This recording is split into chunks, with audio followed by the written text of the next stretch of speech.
Single dad used food stamps at checkout. The old lady behind him said, "I haven't seen my son in 20 years." And in that silent grocery line, no one knew her words would uncover a secret that would shatter hearts and reunite a family torn apart for decades. Before we get into the story, comment below where in the world you are watching from today. The fluorescent lights buzzed overhead in the small-town Ohio grocery store, casting a harsh glow on the worn linoleum floor. Ethan Cole shifted uncomfortably at the checkout counter, his calloused fingers carefully sorting through the food stamps. His daughter Lily, bright-eyed and innocent at 7, hugged a box of cereal to her chest like a treasure. "Daddy, can we get chocolate milk too?" Lily's voice carried clearly through the quiet checkout lane. Her pink backpack, frayed at the straps, bounced slightly as she rocked on her heels. Ethan's throat tightened. He glanced at the growing line behind them, feeling the weight of impatient stares. The cashier's fingers drummed against the counter, her expression a mix of boredom and judgment. "Not today, sweetheart," he managed, trying to keep his voice steady. "Maybe next time." The sound of more sighs from behind made his ears burn. He'd gotten used to this over the past year. The sideways glances, the whispered comments, the way people seemed to look right through him. But it still hurt, especially when Lily was watching. "Is there a problem here?" The store manager, Carl Benton, appeared suddenly beside the register. His name tag gleamed under the fluorescent lights, as polished as his disapproving stare. "No, sir," Ethan said quietly, still counting the stamps. "Just making sure I have enough." "There's a line forming," Carl pointed out unnecessarily. His voice clipped. Lily's small hand slipped into Ethan's, and he squeezed it gently. She was too young to understand the full weight of their situation, but she was old enough to sense tension. That was what hurt the most, knowing she felt these moments too. "I'm sorry," Ethan said, his voice barely above a whisper as he realized he was a few dollars short. "I'll need to put back the—" "I haven't seen my son in 20 years. The soft voice came from behind them. Ethan turned to see an elderly woman standing there, her silver hair neatly styled, wearing a worn but well-kept wool coat. Despite her elegant appearance, there was something deeply tired in her eyes. "Ma'am?" Carl asked, thrown off by the non sequitur. "I said I haven't seen my son in 20 years, she repeated, her voice gaining strength. And watching this young father trying his best for his little girl, she reached into her purse and pulled out a crisp $20 bill, placing it deliberately on the counter. No child should see their parent struggle like that. The silence in the checkout lane was deafening. Even Carl seemed at a loss for words. "Please," Ethan started to protest, his pride warring with necessity. "I can't." "You can," the woman, Margaret Hayes, said firmly but kindly. "And you will, because sometimes grace comes from unexpected places, and the right thing to do is simply accept it with gratitude." Lily looked up at the woman with wonder. "Thank you," she said brightly, unconsciously breaking the tension. "Daddy, can we get the chocolate milk now?" A small laugh rippled through the previously hostile line, and even Carl's stern expression softened slightly. Ethan's eyes stung as he nodded to his daughter. "Go ahead, sweetheart, quick now." As Lily skipped off to the dairy section, Ethan turned back to Margaret. "I don't know how to thank you." "You already have," Margaret replied softly, "just by being the kind of father who puts his child first. That's worth more than any $20. The transaction was completed in a new kind of silence, not the judgmental kind from before, but something more contemplative. Ethan gathered the bags, including the chocolate milk Lily proudly brought back, trying to maintain his composure. As they headed toward the exit, the cold November air seeping in through the automatic doors, Margaret's voice called out one more time. "Take care of that little girl," she said. "She's lucky to have you." Ethan nodded, unable to speak past the lump in his throat. He helped Lily into their rusted pickup truck, secured the groceries, and drove away into the gathering dusk.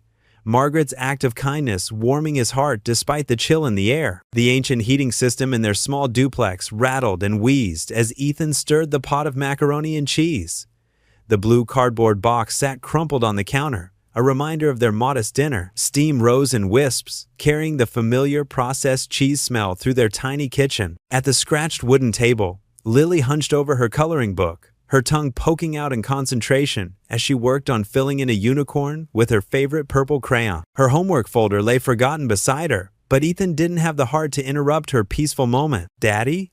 Lily looked up. Purple crayon paused mid-stroke. "That grandma at the store today was really nice, wasn't she?" Ethan's hand stilled on the wooden spoon. The memory of the elderly woman's kindness made his chest tight with a mixture of gratitude and discomfort. Yes, she was very kind. She reminded me of the grandmas in my books, Lily continued, now switching to a pink crayon. The ones who bake cookies and give warm hugs. Do you think she bakes cookies? The macaroni bubbled, and Ethan gave it another stir. I don't know, sweetheart, but we shouldn't assume things about people we don't know. I liked her smile, Lily said, pushing her dark curls away from her face. It was soft, like Mom's in the pictures. Ethan's throat tightened. He focused on draining the pasta, letting the steam hide the moisture in his eyes. The woman's gentle intervention had saved him from humiliation, but it also reminded him of how far he'd fallen.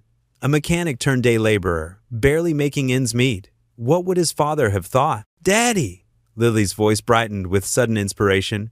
We should bake something for her to say thank you. Ethan turned from the sink, studying his daughter's eager face. Despite everything they'd been through, Lily's heart remained open and generous. Maybe that was worth more than any amount of money in the bank. You know what? He smiled. Really smiled. For the first time that day. That's actually a wonderful idea. It would be a good way to show gratitude. Can we make banana bread? Lily bounced in her chair, her coloring forgotten. Like we did for Miss Jenkins when she helped me with reading? We have those overripe bananas that need using, Ethan agreed, spooning the mac and cheese into their mismatched bowls. We can bake it after dinner. They ate their simple meal while Lily chattered about her day at school, her friend Emma's new puppy, and how her teacher said she was getting better at multiplication. Ethan listened, grateful for these moments when their struggles seemed far away. After dinner, they cleared the small counter space. Lily stood on her step stool, proud to be tall enough to help. Together, they gathered their ingredients, the spotty bananas, flour, sugar, and the last egg in the carton. Can I mash the bananas? Lily asked, already rolling up her sleeves. Go for it, kiddo. Ethan handed her a fork and the peeled bananas in a bowl.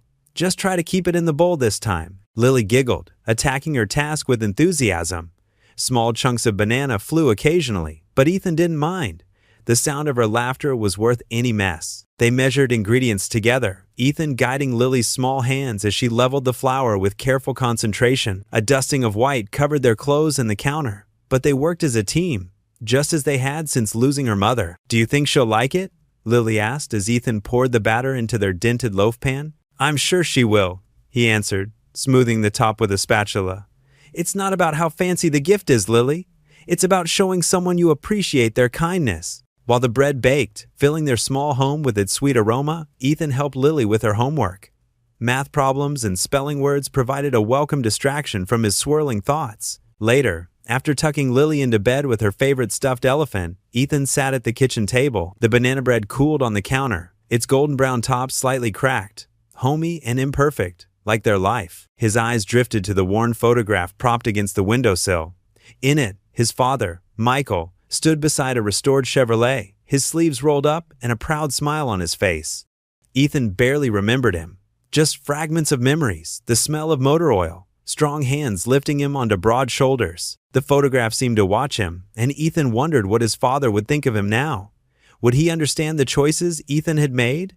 Would he be proud of a son who needed help buying groceries? Who accepted charity from strangers? The heating system groaned again, and Ethan rubbed his tired eyes. Tomorrow, they would deliver their humble thank you gift, and he would face the kind woman's eyes again. For Lily's sake, he would swallow his pride and teach her that gratitude matters more than ego.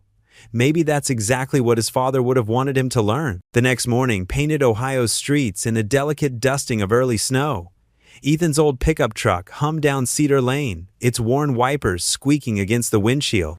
In the passenger seat, Lily clutched the still warm banana bread wrapped in a checkered dish towel, her breath fogging up the window as she counted mailbox numbers. Is that it, Daddy?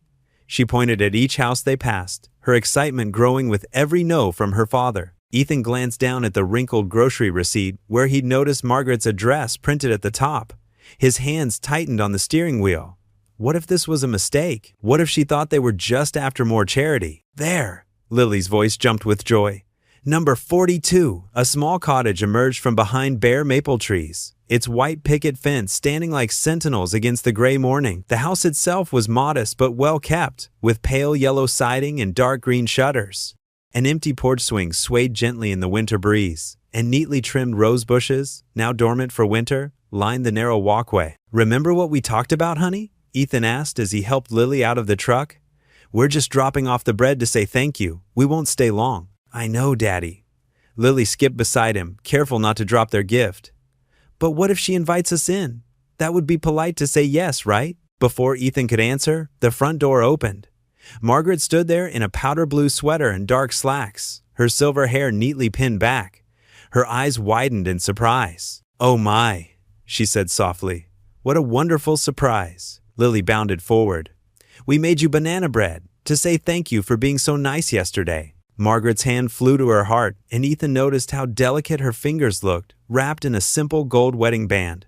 That's so thoughtful of you both. Please, won't you come in?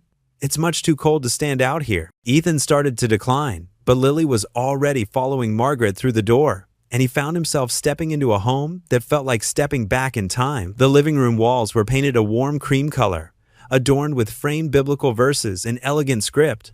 Family photos lined the fireplace mantel, their silver frames catching the morning light that filtered through lace curtains. "I just put on a pot of tea," Margaret said, taking the banana bread from Lily, "and I believe I have some hot chocolate mix in the cupboard for young visitors." The kitchen was small but immaculate, with worn but spotless linoleum floors and copper-bottom pots hanging from a rack. While Margaret prepared their drinks, Lily wandered the living room, drawn to the photos and trinkets that filled every surface. "Your house is like a treasure box," Lily declared, making Margaret laugh, a sound that seemed to surprise even her. "That's what my Harold used to say."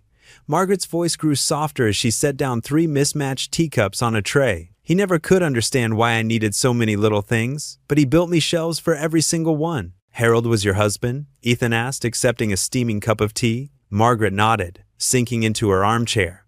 A cross-stitched cushion proclaimed "Amazing Grace" in faded threads. "Yes. We had 42 wonderful years together before the Lord called him home. That was, almost 25 years ago now." "I'm sorry," Ethan said quietly, recognizing the familiar shadow of loss in her eyes. "Don't be, dear. He lived well and loved deeply. That's all anyone can ask for." She paused, watching Lily, who had discovered a small collection of angel figurines.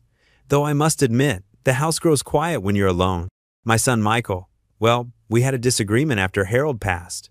Pride got in the way, on both sides I suppose. Haven't spoken since." Ethan saw the pain beneath her composed expression, like looking in a mirror of his own grief. Before he could respond, Lily gasped in delight. "Look what I found!" She carefully held up a small crocheted angel doll, its white yarn wings slightly yellowed with age. "She's beautiful." "Oh my." Margaret's eyes misted over. "I made that for Michael when he was just a boy. He was afraid of the dark, you see, so I told him angels would watch over him while he slept." Lily cradled the doll with reverence. "Did it work? Was he not scared anymore?" "It did help, yes." Margaret smiled, then made a decision. "Would you like to have her?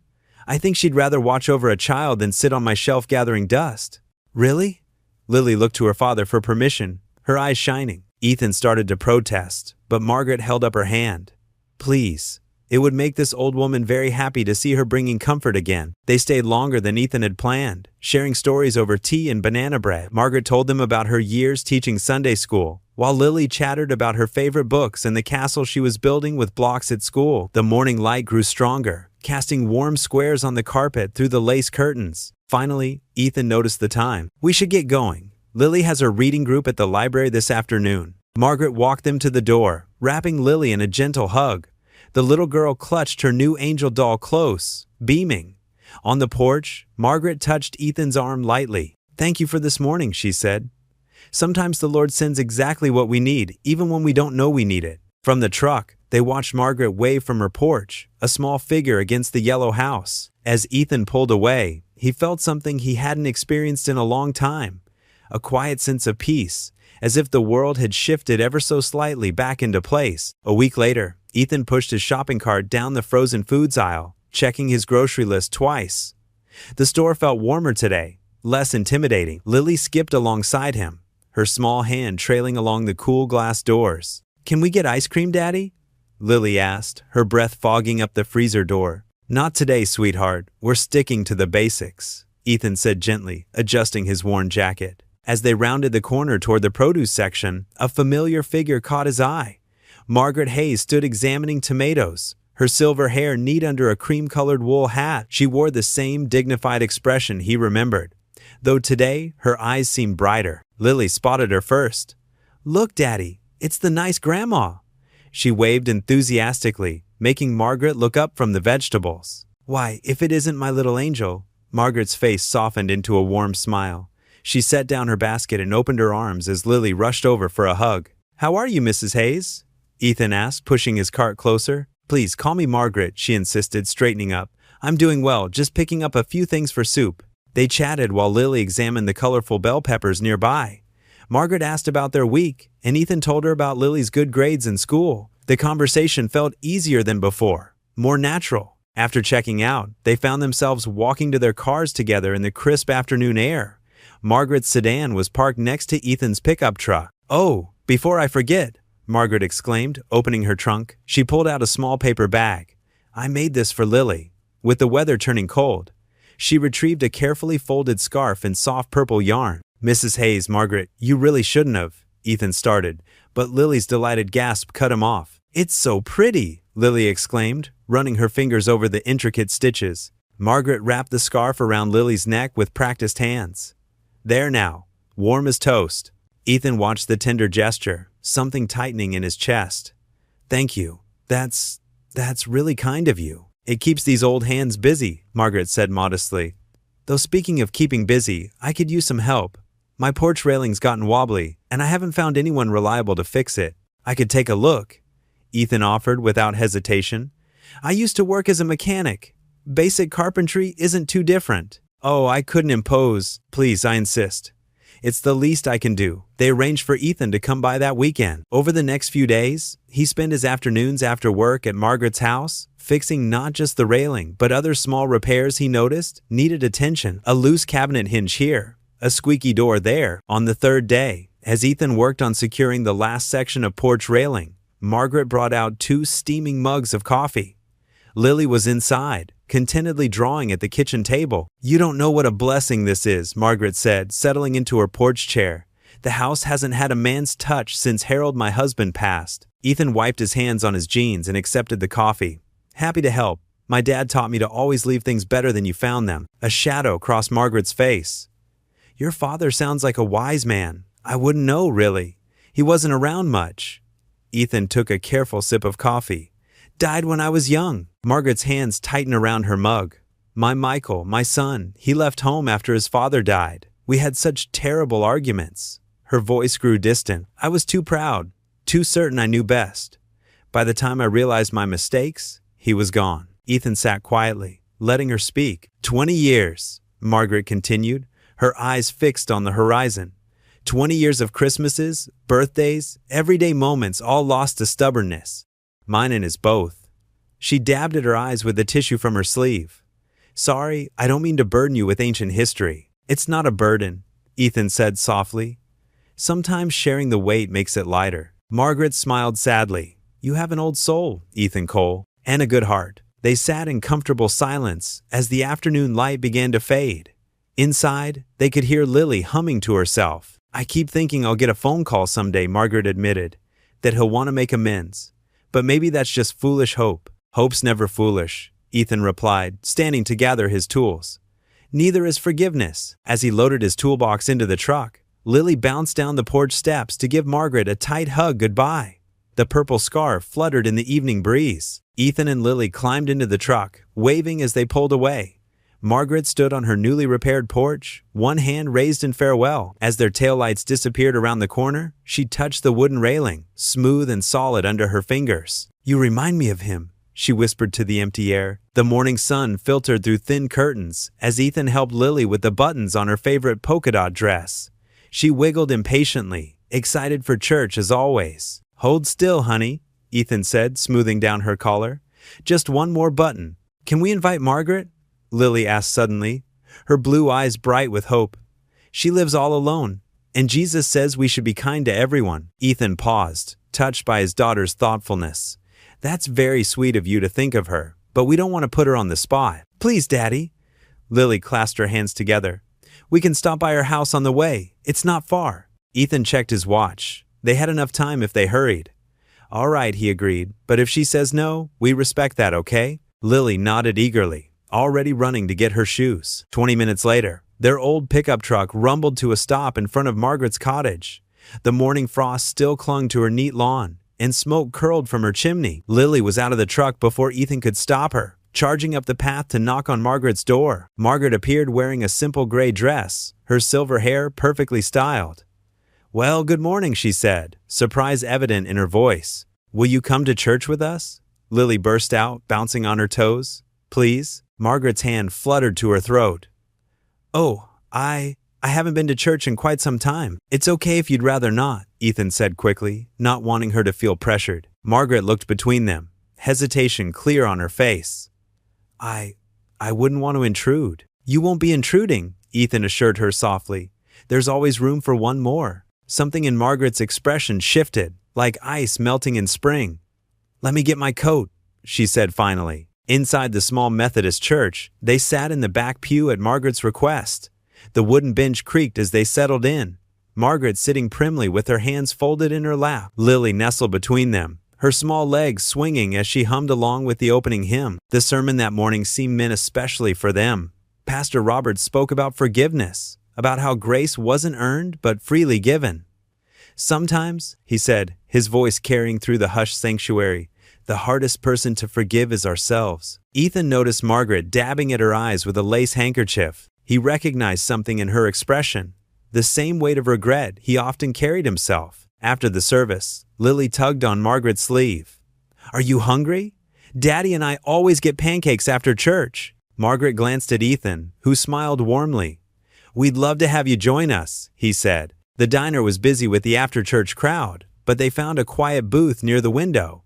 Sunlight streamed across the worn Formica table as Lily colored her kids' menu, chattering about Sunday school. "And then we learned about Noah's Ark," she explained to Margaret between bites of blueberry pancakes.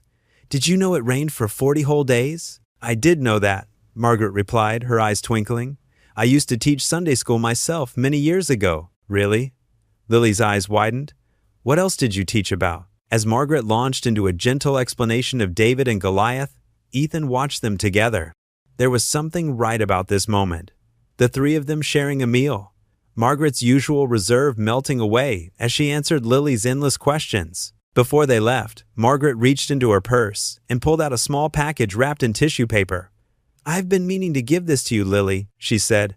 "I hope you don't mind, Ethan." Lily carefully unwrapped it to reveal a beautiful leather-bound children's Bible, its cover soft and brown. Inside, Margaret had written in elegant script, "To Lily, may God's word light your path. Love, Margaret." "It's beautiful," Lily breathed, running her fingers over the gold-edged pages. "Thank you, my son."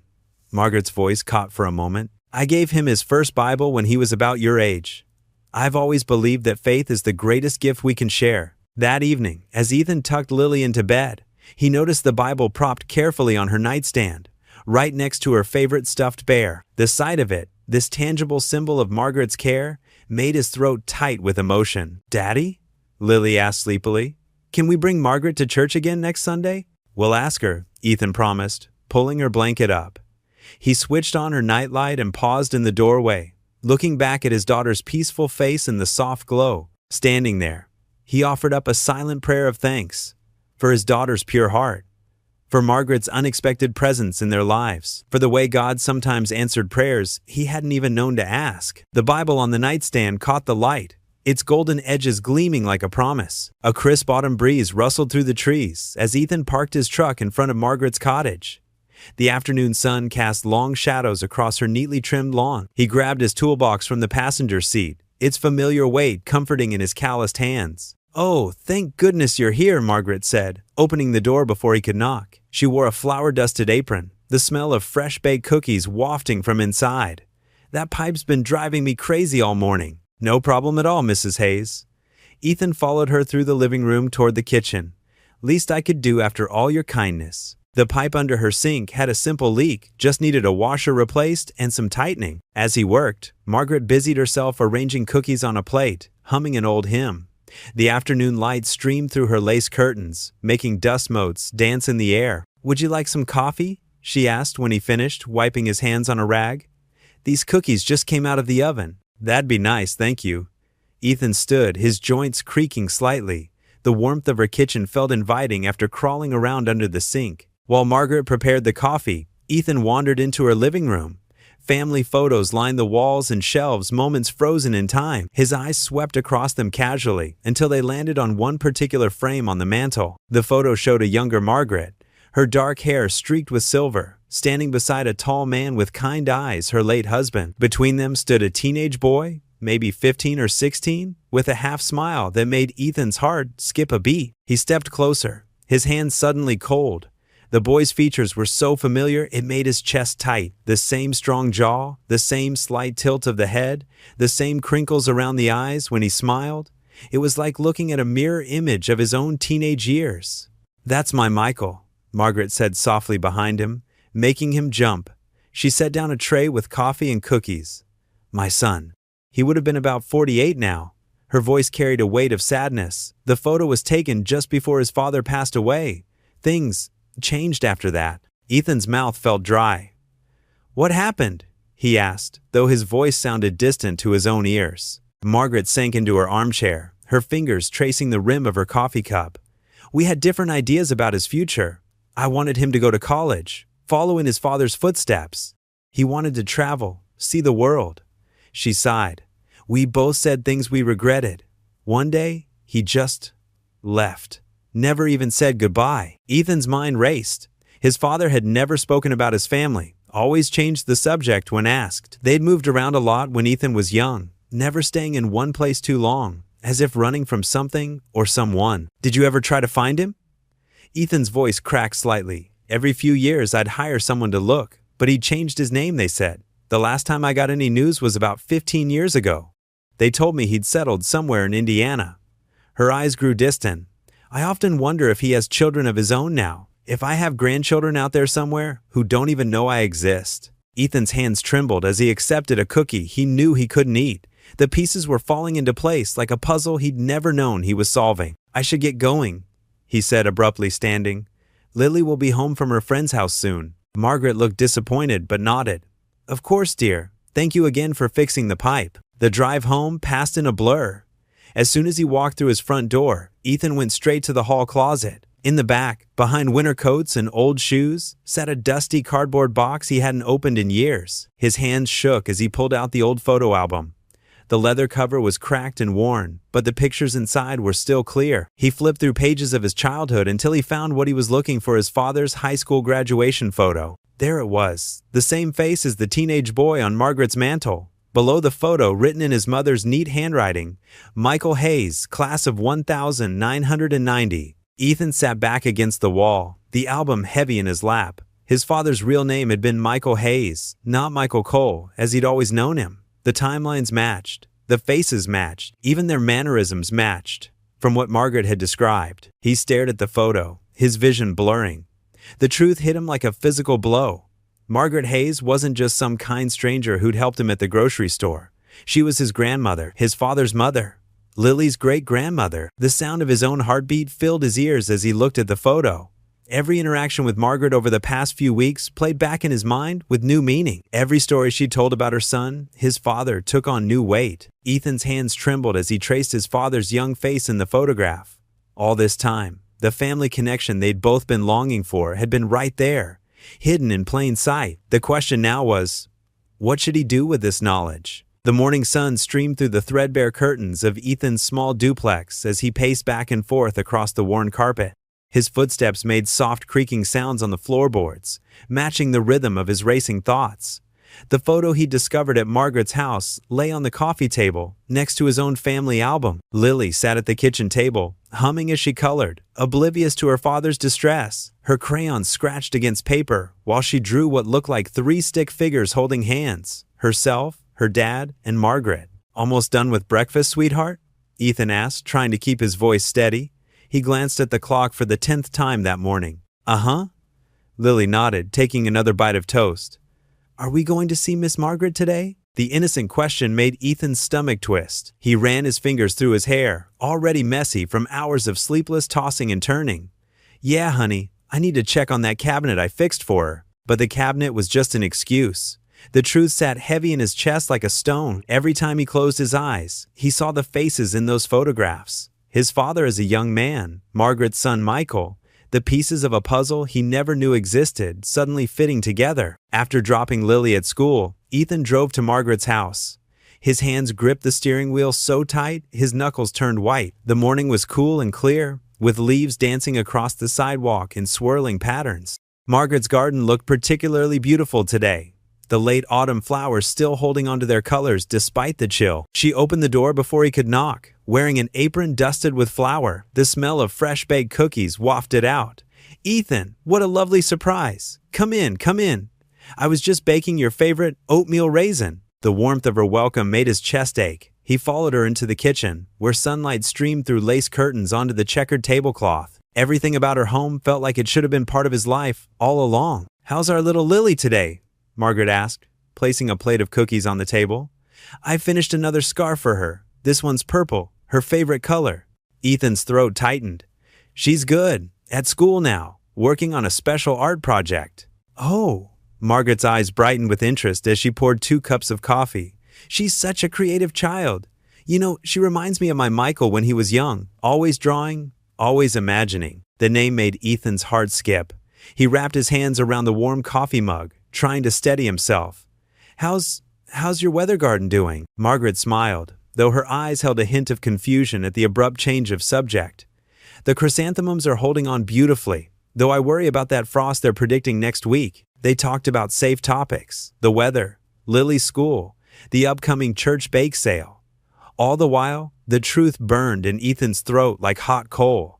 Every time Margaret smiled at him with that grandmother's warmth, every time she spoke of Michael with that mix of love and regret, he felt the weight of his silence growing heavier. "You know, Ethan," Margaret said softly, reaching across the table to pat his hand, "I've been thinking a lot lately about God's plan, how he works in mysterious ways." Ethan's coffee cup trembled slightly.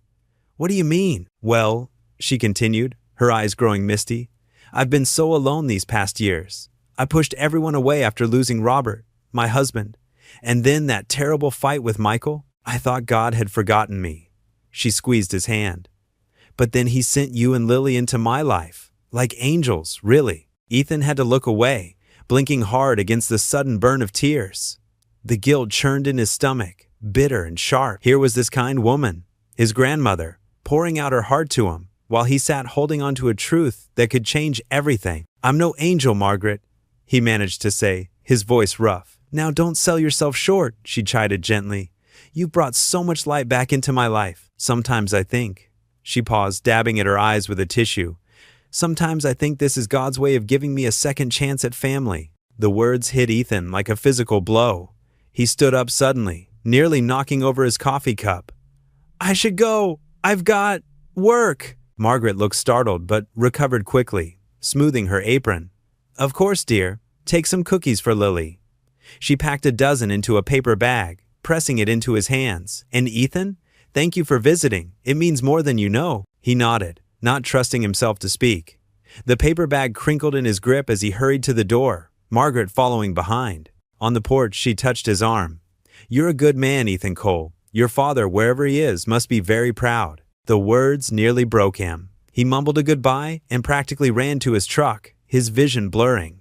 As he pulled away from the curb, he looked back at Margaret's house in his rearview mirror. The porch light was still on from the morning darkness, flickering slightly in the autumn afternoon. It seemed to pulse with the same uncertainty that filled his heart, a dim reminder of the truth he couldn't bring himself to speak. Margaret stood in the doorway, waving, her figure growing smaller as he drove away, just like she must have watched her own son leave all those years ago, not knowing he would never return, not knowing her grandson had been just minutes away all this time. Ethan's hands shook on the steering wheel. The truth was right there, waiting to be told, but the words remained locked inside him, held back by fear and doubt and the terrible weight of what might happen next. A week had passed since Ethan's discovery, and winter had transformed their small Ohio town into a Christmas card scene. Fresh snow blanketed every surface, muffling sounds and making the world feel softer somehow. The afternoon sun caught in the icicles hanging from Margaret's porch roof, creating tiny prisms that danced across the white-painted wood. Inside Margaret's warm kitchen, the aroma of fresh-baked cookies filled the air. Lily stood on a wooden stool next to Margaret, carefully pressing a star-shaped cookie cutter into the rolled dough. Her tongue poked out slightly in concentration, determined to make each shape perfect. Like this, sweetheart? Margaret guided Lily's small hands. That's right, nice and gentle. Ethan watched from the doorway, his heart both full and heavy. The scene before him was everything he'd wanted for Lily. The warmth of family, the simple joy of baking with a grandmother, but the truth he carried made each moment bittersweet. Daddy, look! Lily held up a perfectly cut star. Grandma Maggie showed me how to do it without breaking the points. The word grandma made Ethan's chest tighten. Margaret beamed at the title, completely unaware of how accurate it really was. She'd started using it naturally after Lily had first called her that last week, and now it seemed to slip from the little girl's lips as easily as breathing. That's beautiful, sweetie, Ethan managed, forcing a smile. They'd fallen into an easy routine over the past week. After school, he'd bring Lily to Margaret's while he worked his evening shift at the warehouse. They'd all have dinner together when he returned, sharing stories around Margaret's old oak table.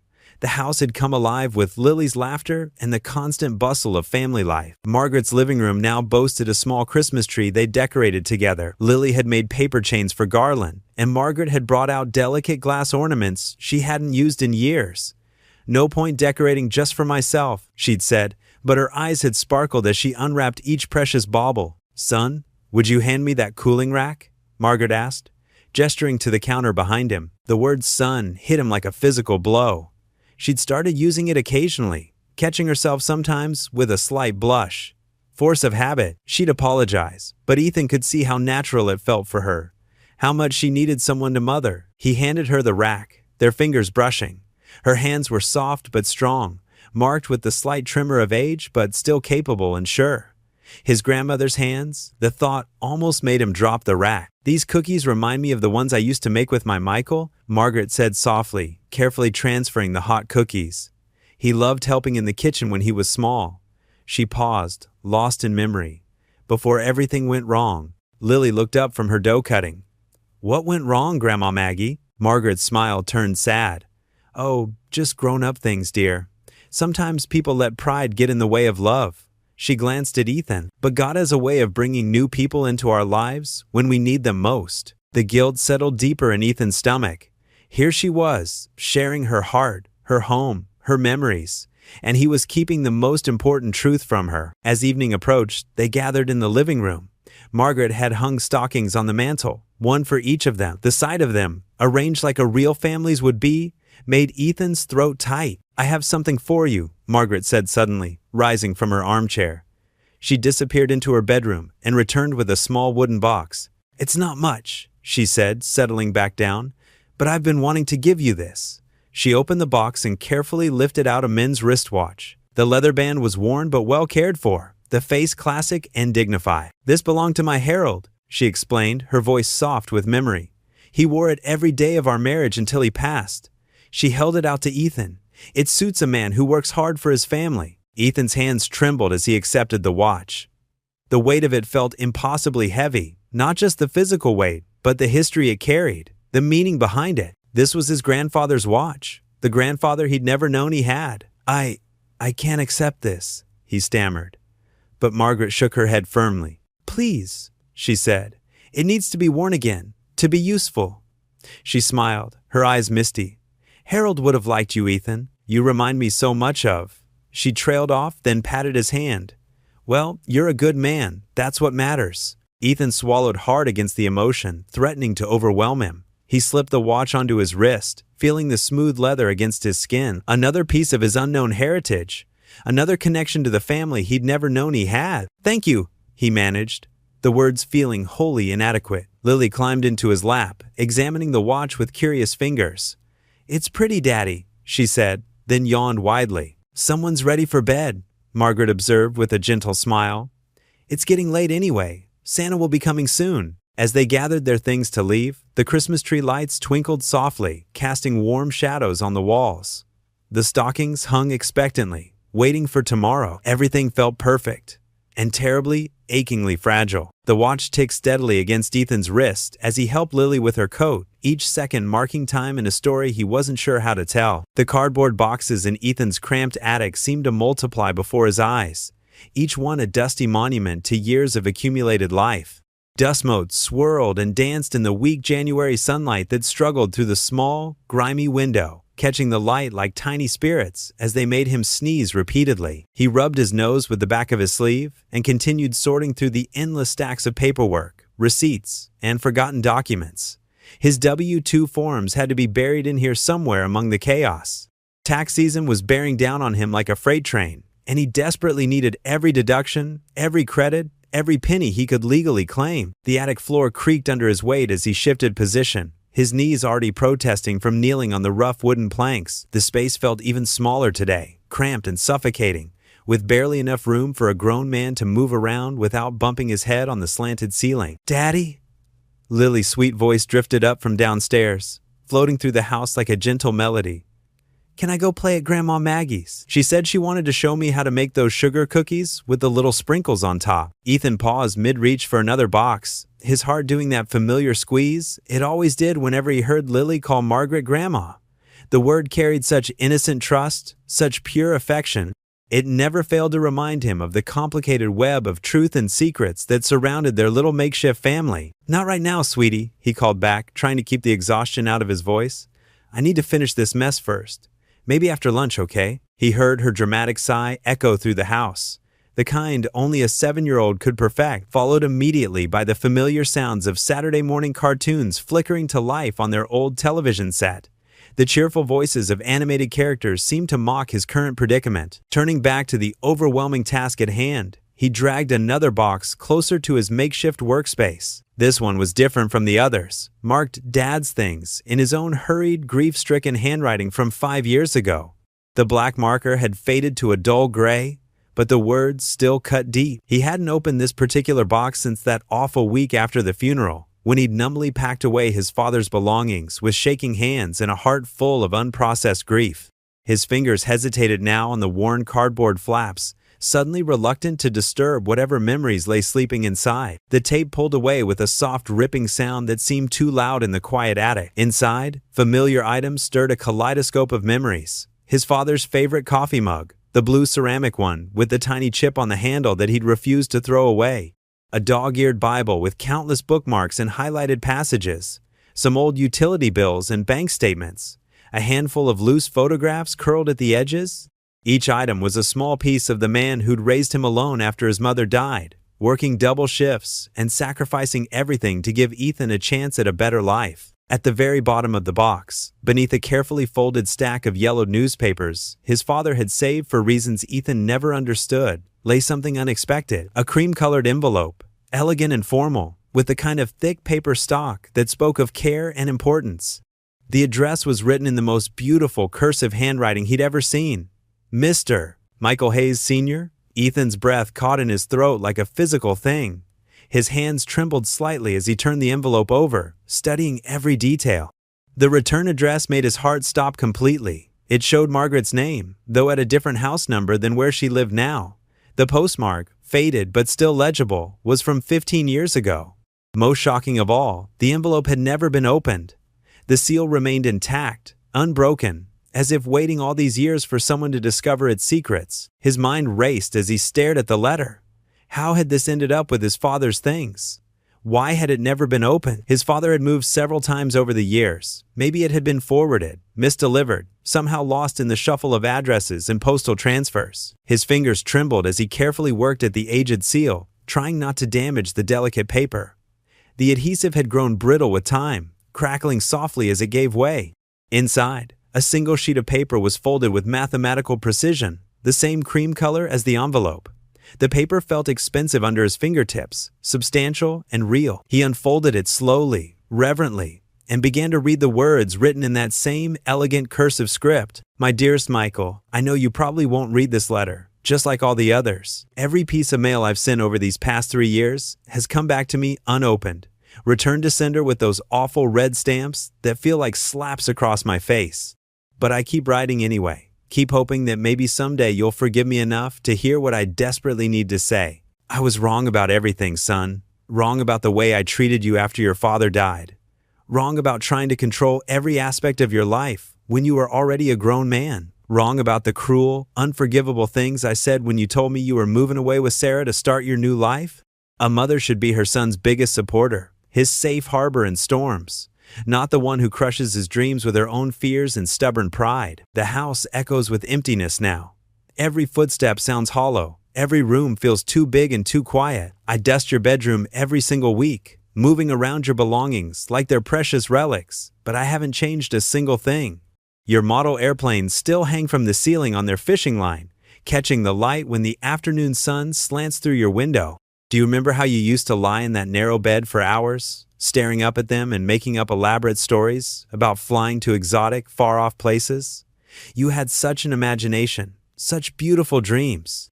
I should have encouraged that adventurous spirit instead of trying so hard to clip your wings and keep you close to home. Last Sunday at church, I saw a young father walking up the front steps, holding his little boy's hand so gently, so protectively. The child looked just like you did at that age. The same stubborn cowlick, the same bright eyes, full of curiosity about everything. I couldn't stop the tears from coming, right there in front of everyone. The ladies from my prayer group surrounded me with their good intentions, trying to offer comfort with gentle pats and whispered reassurances. But how could I possibly explain?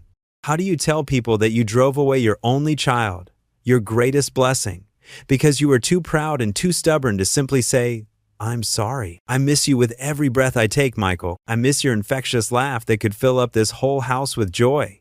I miss your silly jokes and the way you'd whistle old hymns while helping me plant vegetables in the garden each spring. I even miss our arguments. At least when we were fighting, we were still talking, still connected. This terrible silence between us is more unbearable than any disagreement we ever had. If you're reading this letter, if you finally found it in your heart to open just one envelope from your foolish mother, please know that I pray for you every single day. I pray that you're happy wherever you are, that you found the peace and sense of purpose I was too blind and too frightened to see you needed. I pray that Sarah loves you the way you deserve to be loved, and that together you're building the kind of life you always dreamed about. Most of all, I pray that someday, maybe not today, maybe not this year, but someday you might find it in your generous heart to forgive a stubborn old woman who forgot that love should always be stronger than pride. Your room is still here, exactly as you left it. My door is still open, and it always will be. There's a place at my table, a chair by the fireplace, a space in my heart that belongs only to you. With all my love and my deepest, most heartfelt regrets, Mom. Ethan lowered the letter with shaking hands, his vision blurring as tears spilled down his cheeks unchecked. He wiped his eyes with the back of his sleeve, but more tears kept coming. His father had never seen these words. He'd never known the depth of his mother's regret, never understood how desperately she'd longed for reconciliation. This letter, with its message of love and forgiveness, had somehow ended up mixed in with random paperwork and forgotten belongings. Its healing words lost to time and circumstance. The weight of it hit him like a physical blow. All those years, Margaret had been carrying this burden of guilt and sorrow, believing her son had rejected her completely. And his father, his gentle, kind father who'd spoken of his mother only in the vaguest terms, had never known she'd been trying to reach him, trying to bridge the gap that pride and stubbornness had created. He thought about Margaret now, the woman who'd become such an unexpected blessing in their lives. He could picture her in her kitchen at this very moment, probably setting out ingredients for another batch of cookies, humming softly to herself as she worked.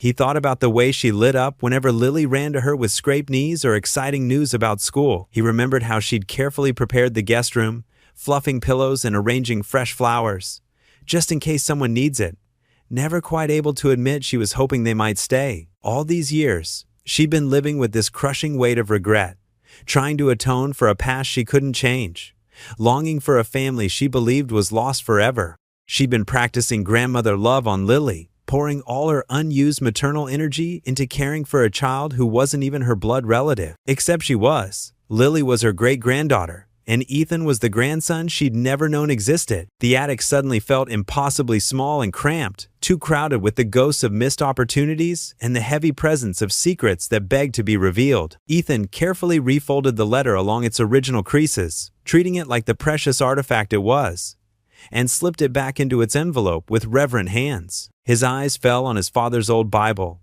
its leather cover worn smooth by years of faithful reading. He picked it up, running his fingers over the familiar texture, feeling the slight indentations where his father's hands had gripped it during countless quiet mornings.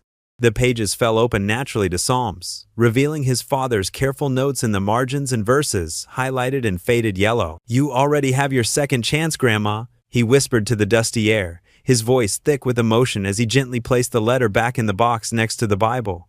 "You just don't know it yet." The house creaked around him, settling into its old bones, as Ethan sat in the January sunlight and contemplated the mysterious ways that grace sometimes worked in the world. Downstairs, Lily's laughter mixed with cartoon music, the sound of innocent joy that somehow made everything seem possible again. "The green bean casserole needs more salt," Margaret fretted, lifting the ceramic dish from her oven.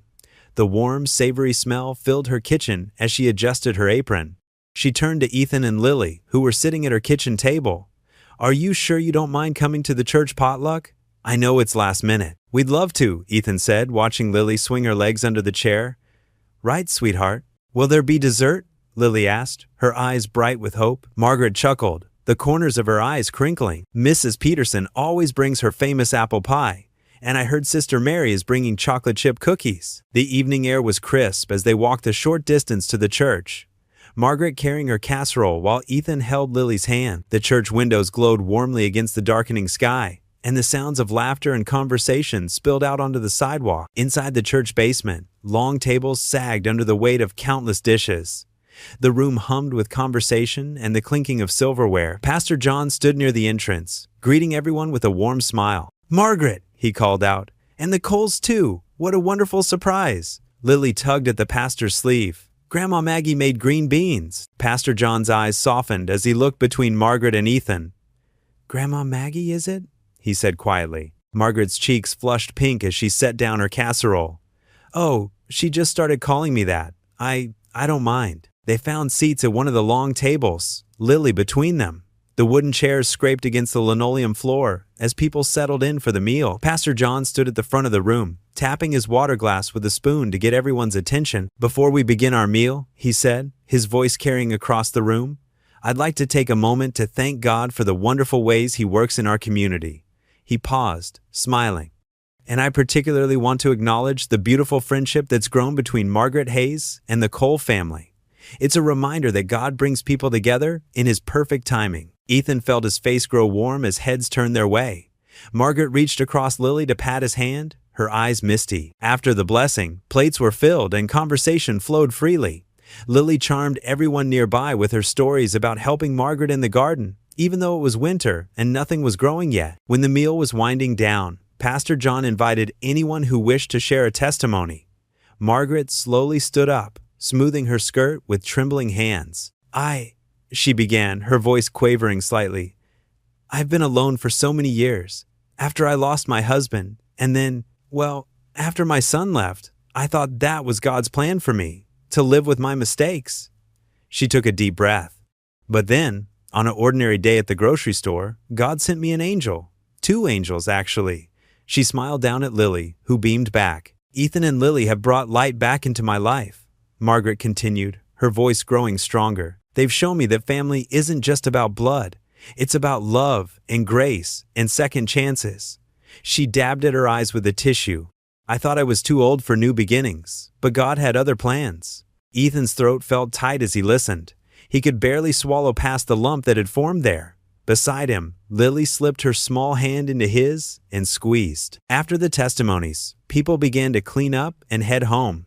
The moon was bright overhead as they walked back, their breath visible in the cold air. Lily skipped ahead, hunting for interesting shadows on the sidewalk. Ethan's heart pounded. The words were right there, on the tip of his tongue. "Margaret, there's something I need to tell you." But just then, Lily ran back and grabbed his hand. "Daddy," she said, looking up at Margaret's peaceful face. "She's happy again." The words died in his throat. Margaret was humming softly as she walked, a gentle smile on her face. For now, maybe that was enough. They reached Margaret's house, its porch light casting a warm glow on the snow. Lily hugged Margaret's legs tightly. "Thank you for the cookies, Grandma Maggie." "You're welcome, sweetheart," Margaret said, stroking Lily's hair. "Thank you both for coming. It meant so much to have you there." As they turned to leave, Margaret called after them. "See you Sunday?" "Of course," Ethan replied, his voice rough with emotion. "We wouldn't miss it." The morning sun streamed through Margaret's kitchen windows, casting warm patches on her yellow checkered tablecloth. She hummed softly as she arranged fresh-baked cookies on a plate, her silver hair neatly pinned back, wearing her favorite powder blue cardigan. "Are you sure it's not too much trouble?" Ethan asked from the doorway, adjusting his tie. He looked different in his interview clothes, younger somehow, despite the worry lines around his eyes. "Nonsense." Margaret waved away his concern. "I've been wanting to spend more time with this little angel." She smiled at Lily, who was already reaching for a cookie. "Besides, what else would I do today? Watch more television?" Ethan knelt down to Lily's level, straightening her pink sweater. "Be good for Miss Margaret, okay? I'll be back in a few hours." "Okay, Daddy." Lily wrapped her arms around his neck, cookie crumbs dusting his shoulder. "Good luck at your interview." Margaret watched them embrace, her heart warming at their tender goodbye. These moments reminded her of Michael when he was young. Before everything went wrong, she pushed the painful thought away and focused on the present. After Ethan left, Margaret and Lily settled into a comfortable routine. They watered the houseplants together, with Lily carefully carrying her little watering can. They played with Margaret's collection of old board games, and Lily showed off her reading skills with a picture book from her backpack. "Would you like to help me make lunch?" Margaret asked, checking the clock. It was nearly noon. "Yes!" Lily jumped up, accidentally knocking her backpack off the chair. Its contents spilled across the hardwood floor, crayons rolling in every direction, papers fluttering like leaves. "Oh dear," Margaret said, bending down to help gather everything. "Let's get this cleaned up." As she collected the scattered items, her hand brushed against a folded document. The paper was official-looking, creased from being carried around. Without thinking, she opened it to make sure it wasn't something important that Ethan might need for his interview. The words, "Certificate of Birth," stood out at the top in bold letters. Margaret's eyes moved automatically to the details below, and suddenly the world seemed to tilt on its axis. Father's name, Michael James Hayes. Mother's name, Sarah Elizabeth Cole. Child's name, Ethan Michael Cole. The paper trembled in her hands. She read it again and again, each time feeling like she'd been struck in the chest. Michael, her Michael, the son she'd pushed away, the one she'd lost to pride and anger, he was Ethan's father. "Miss Margaret?" Lily's voice seemed to come from very far away. "Are you okay?" Margaret's vision blurred with tears. She tried to speak but couldn't find her voice. All this time, Ethan had known. He'd come to her house that first day with banana bread, sat at her table, fixed her porch, all while knowing he was her grandson, her own flesh and blood. The weight of it crushed her heart. Every shared meal, every conversation about faith and family, every time she'd accidentally called him son, it hadn't been an accident at all. He was her grandson, and he hadn't told her. "Your eyes are leaking," Lily said softly, touching Margaret's arm. "Do you need a tissue?" Margaret nodded, unable to speak.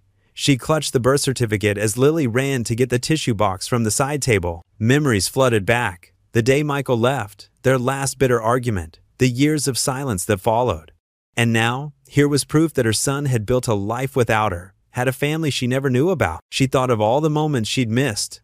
Michael's wedding, Ethan's birth, watching him grow up. The grief of those lost years crashed over her anew, mixed with a fresh pain. The betrayal of Ethan's silence. Why hadn't he told her?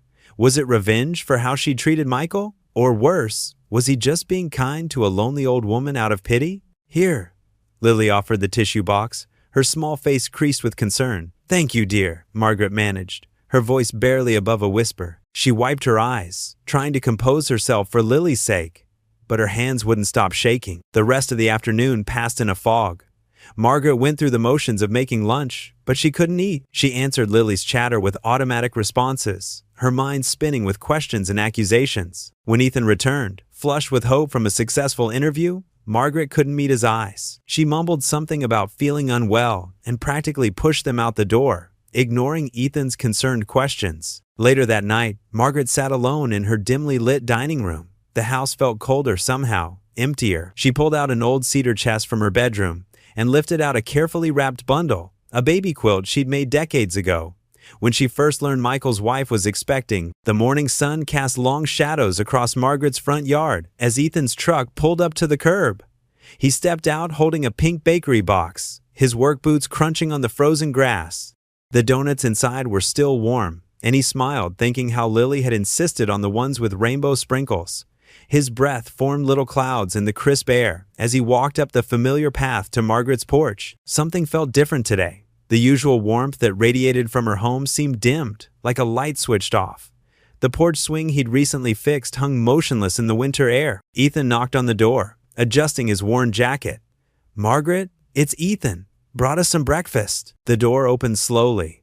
Margaret stood there, her usual gentle presence replaced by something rigid and cold. Her silver hair was pulled back severely, and her eyes, usually so kind, were hard as steel. "Come in," she said, her voice flat.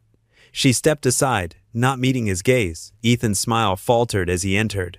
The house felt different too, colder somehow, despite the heat running. Margaret's Bible sat closed on the coffee table. Next to it lay a familiar piece of paper. His heart sank as he recognized his birth certificate. "Margaret, I can explain." "Can you?" Her voice cracked like thin ice. "Can you explain why you've been lying to me all this time?" Ethan set the donut box down carefully on the side table. "I wasn't lying. I only figured it out recently, when I saw the photo of Michael." "My son," Margaret cut in sharply. "Your father. The man you never once mentioned was my flesh and blood." She picked up the birth certificate with trembling hands. "I found this in Lily's backpack yesterday. Michael Hayes, right there in black and white. You knew. You must have known." "No, Margaret, please listen." Ethan stepped forward, but she backed away. "I only discovered it when I saw that photo on your mantle. I was trying to find the right way to tell you." "The right way?" Margaret's laugh was bitter. "There is no right way to hide something like this. Was it pity that brought you here, or were you hoping for something else?" The accusation stung like a physical blow. Ethan's face flushed with hurt and shame. "How can you think that?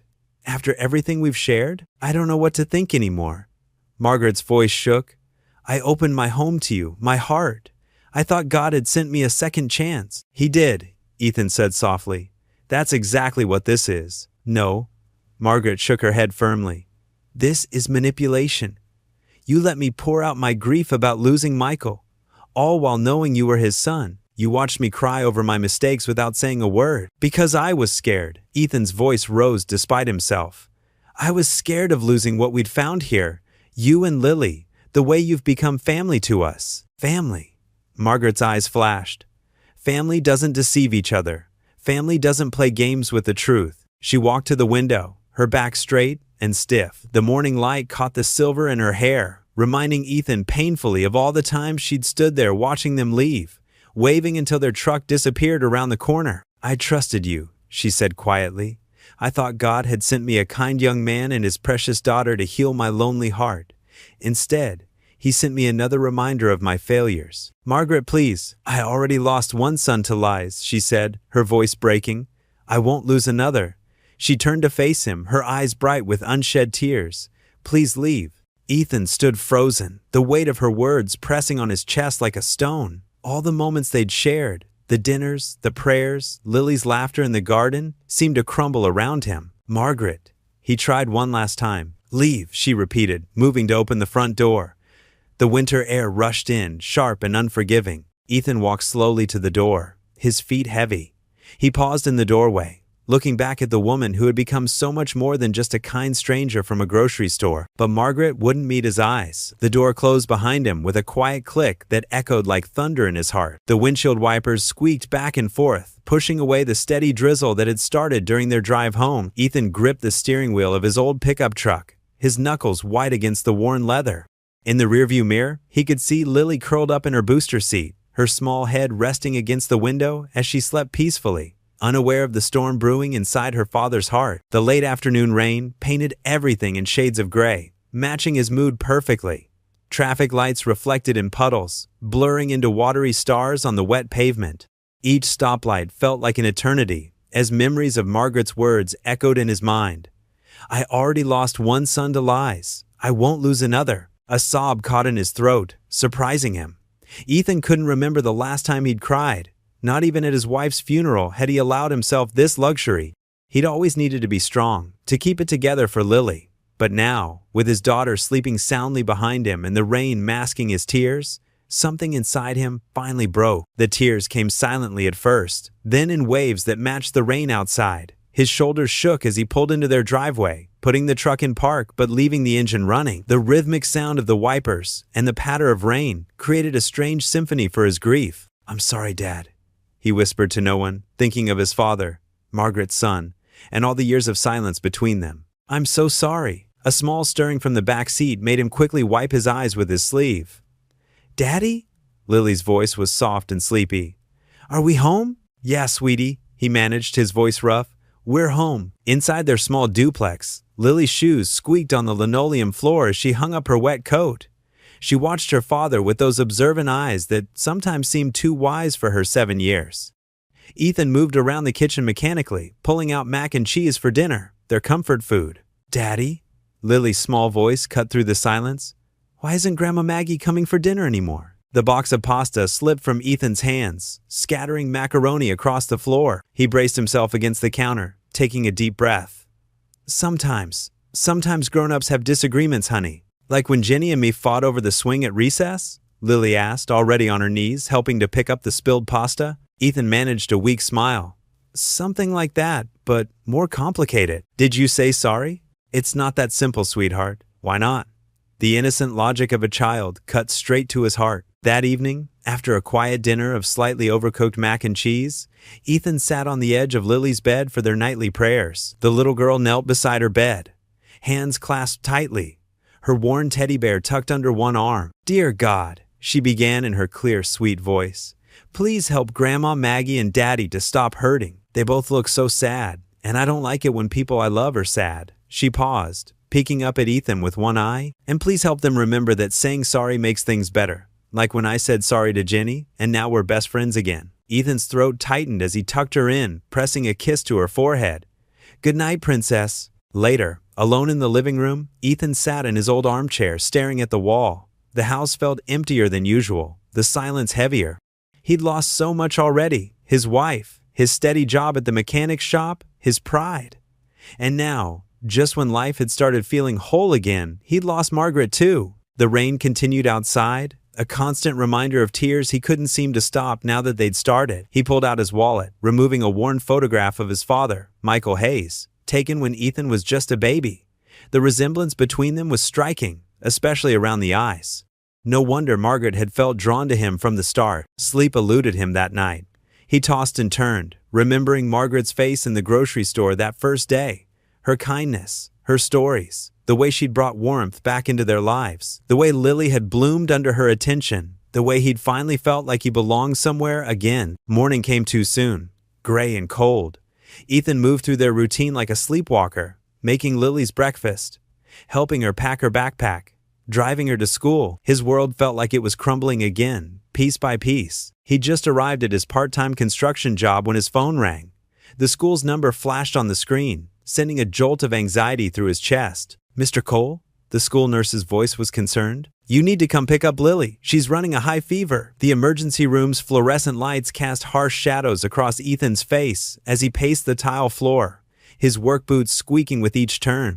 Lily's small form lay still in the hospital bed, her chest rising and falling in shallow breaths beneath a thin blanket. The heart monitor beeped steadily, its green line dancing across the screen like a silent metronome, counting the seconds of helpless waiting. "Daddy?"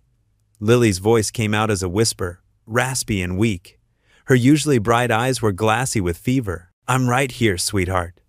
Ethan pulled his chair closer, taking her tiny hand in his. It felt too warm, like a cup of tea that hadn't cooled enough to drink. "Try to rest." A nurse entered, her rubber-soled shoes silent on the floor. She checked Lily's vital signs and adjusted the IV drip with practiced efficiency. "Her temperature's still high, but the antibiotics should start working soon," she said, offering Ethan a reassuring smile. "The doctor will be in shortly." Ethan nodded, unable to find words. His throat felt tight, like someone had wrapped a belt around it and pulled. He watched as the nurse made notes on her clipboard and slipped back out into the bustling hallway. The doctor arrived 20 minutes later, his white coat crisp despite the late hour. "Mr. Cole," he said, extending his hand. "I'm Dr. Matthews. We've got the test results back. It's bacterial pneumonia." Ethan's stomach clenched.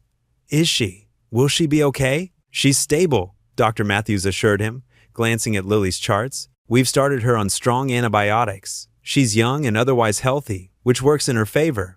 But she'll need to stay here for a few days while we monitor her condition." Relief and worry wrestled in Ethan's chest. "Thank you, doctor." After the doctor left, Ethan settled back into the uncomfortable plastic chair. The room felt too big, too empty. The walls, painted a pale mint green, seemed to stretch endlessly in the dim light. Outside the window, darkness had fallen, and rain continued to streak down the glass. "Our Father, who art in heaven." Ethan's whispered prayer filled the quiet room, his calloused hands clasped together so tight his knuckles went white. "Please, Lord, please help my little girl." Hours passed like molasses. Nurses came and went. Lily drifted in and out of sleep, sometimes mumbling about Margaret's garden or the angel doll she'd left at home. Each time she mentioned Grandma Maggie, Ethan's heart twisted with fresh pain. Near midnight, a familiar figure appeared in the doorway. Pastor John, still wearing his raincoat, water dripping onto the floor. "I came as soon as I heard," he said softly, pulling up another chair. "How is she?" "Pneumonia," Ethan managed, his voice rough. "They say she's stable," but he gestured helplessly at the monitors and tubes. Pastor John placed a warm hand on Ethan's shoulder. "The Lord hasn't brought you this far to leave you now, son." They sat in companionable silence for a while, watching Lily sleep. The pastor's presence felt like a sturdy anchor in the storm of worry and fear. "Have you called Margaret?" Pastor John asked finally, his voice gentle. Ethan shook his head, pain flashing across his features. "She doesn't, after what happened. Sometimes pride keeps us from the very people we need most," the pastor said. "And sometimes it's fear that wears pride's mask." Before Ethan could respond, a nurse came to check Lily's vitals again. Pastor John stood, squeezing Ethan's shoulder one more time. "I'll stop by Margaret's on my way home. She should know." Across town, Margaret sat alone in her living room, a handmade quilt spread across her lap. Her fingers traced the careful stitching, tiny boats and anchors she'd sewn decades ago for a grandson she'd never met. Until now. The doorbell rang, startling her from her thoughts. Through the window, she could see Pastor John's familiar silhouette on her porch, rain dripping from his hat brim. "John," she said, opening the door. "What brings you out in this weather?" "It's Lily," he said simply. "She's in the hospital with pneumonia. Ethan's there now." Margaret's hand flew to her throat. "How is she?" "She's stable, but sick. They're keeping her for observation." He paused, studying her face. That little girl could use her grandmother's prayers right now. After the pastor left, Margaret sank into her armchair, the quilt still clutched in her arms. The clock ticked loudly in the silence. Outside, the rain continued to fall, a steady drumming against the roof. Her eyes fell on the family photos lining her mantel, snapshots of a life marked by love and loss.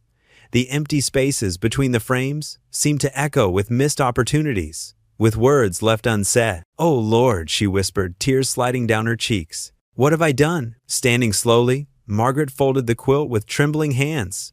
She found a paper bag in the kitchen and carefully placed the quilt inside. The clock showed just past midnight as she stood in her entryway, purse in one hand, paper bag in the other. Looking at her reflection in the hall mirror, she saw not just her own face, but echoes of her son Michael, of Ethan, of little Lily, family.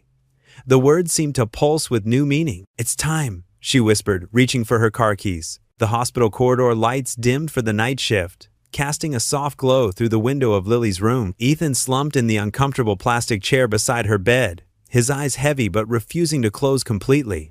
The steady rhythm of the heart monitor marked time in the quiet space, mixing with the gentle hiss of oxygen flowing through Lily's nasal tube. His daughter's chest rose and fell in shallow breaths, her face still flushed with fever. The white hospital sheet seemed to swallow her small frame, making her appear even more fragile than usual. A children's book lay open but unread on his lap. He'd tried reading to her earlier, but his voice had failed him. Ethan's hand rested on Lily's arm, his thumb making small, comforting circles on her skin. His other hand absently fingered the old wristwatch Margaret had given him for Christmas, its familiar weight now a reminder of everything that had fallen apart. The clock on the wall showed 11:42 p.m., another endless night of worry stretching ahead. The soft squeak of rubber-soled shoes in the hallway barely registered in his exhausted mind. But when the door whispered open, something made him look up. There in the doorway stood Margaret Hayes, her silver hair slightly disheveled, clutching a paper bag to her chest. She wore her Sunday church dress, as if she'd been too distracted to change, and her eyes were red-rimmed behind her glasses. For a moment, neither of them moved or spoke. Ethan slowly rose from his chair, his joints stiff from sitting so long. "Margaret?" His voice came out hoarse, barely above a whisper. She took a hesitant step into the room, her gaze moving from him to Lily's sleeping form. "The pastor told me," she said softly. I couldn't stay away." The air between them felt thick with unspoken words. Ethan's hands hung awkwardly at his sides, unsure whether to reach out or maintain distance. "I'm sorry," he managed. "I should have told you sooner about everything." Margaret shook her head, tears gathering in her eyes. "No, I'm the one who's sorry. I let my pride, my hurt, I did it again, just like with Michael." Her voice caught on his father's name. She moved closer to Lily's bed, setting the paper bag on the side table with trembling hands. From it, she withdrew a carefully folded quilt, its fabric soft with age, but still beautiful in its intricate patterns of blues and creams. "I made this," Margaret said, her voice thick with emotion, "when I found out Michael and his wife were expecting for my grandson." She looked at Ethan, really looked at him, as if seeing him clearly for the first time. "For you." With gentle movements, she unfolded the quilt and laid it over Lily's sleeping form. The fabric settled like a blessing, bringing warmth to the sterile hospital room. "I made this for you before you were even born," she whispered. Ethan's vision blurred as he watched her tuck the quilt around Lily with grandmother's care. The weight of years, of loss and misconnections, of silence and regret, seemed to fill the small room. But something else filled it too. Hope, as fragile and precious as his daughter's breathing. Margaret's hand found his in the dim light. Her grip was warm and sure, despite her age. "Would you pray with me?" she asked. "For Lily?" Ethan nodded, unable to speak. They joined hands beside Lily's bed, forming a circle of family that had been broken for too long. Margaret's soft voice carried the prayer, words of healing and forgiveness flowing together as naturally as a stream. The monitors beeped steadily, marking the rhythm of their shared vigil. Outside the window, snow began to fall, each flake a silent witness to this moment of reconciliation. The quilt, crafted with a grandmother's love decades ago, finally served its purpose, warming not just Lily's sleep, but the hearts of those who watched over her. Morning sunlight crept through the hospital room's Venetian blinds, painting thin stripes of gold across Lily's pale face. The steady beep of monitors filled the quiet room where Ethan and Margaret had kept their vigil through the night, neither wanting to leave the sleeping child's side. Margaret's quilt, lovingly crafted decades ago, wrapped Lily in its warmth, each patch telling a story of hope deferred, now finally finding its intended purpose. The fabric was soft with age, its colors muted but beautiful, like memories preserved in an old photograph. Ethan sat with his elbows on his knees, his work-worn hands clasped in silent prayer. Margaret remained in her chair on the opposite side of the bed, her silver hair catching the early light. Between them lay Lily, their bridge across years of loss and misunderstanding. A small movement caught their attention. Lily's fingers twitched against the quilt, and her eyelashes fluttered. Both adults leaned forward, hearts racing with anticipation and concern. Slowly, Lily's eyes opened, still heavy with sleep, but clearer than they had been the day before. For a moment, she simply blinked at the ceiling, getting her bearings in the unfamiliar room. Then her gaze drifted to her right, where Margaret sat holding her breath. A weak but genuine smile spread across Lily's face, lighting up her tired features. "Grandma," she whispered, her voice scratchy but full of joy. "You came!" Margaret's composed facade crumbled at those simple words. Tears spilled down her cheeks as she reached for Lily's small hand. "Oh, my precious girl," she managed between quiet sobs. "Of course I came. I'm so sorry I stayed away." Ethan watched the scene unfold, his own eyes growing misty. The sight of his daughter's unconditional love breaking through the walls of hurt and pride moved something deep within him. He saw Margaret not as the woman who had pushed his father away, but as someone who had carried that regret for 20 years, someone who was now being offered a chance at healing through the pure heart of a child. "Margaret," he said softly, his voice thick with emotion.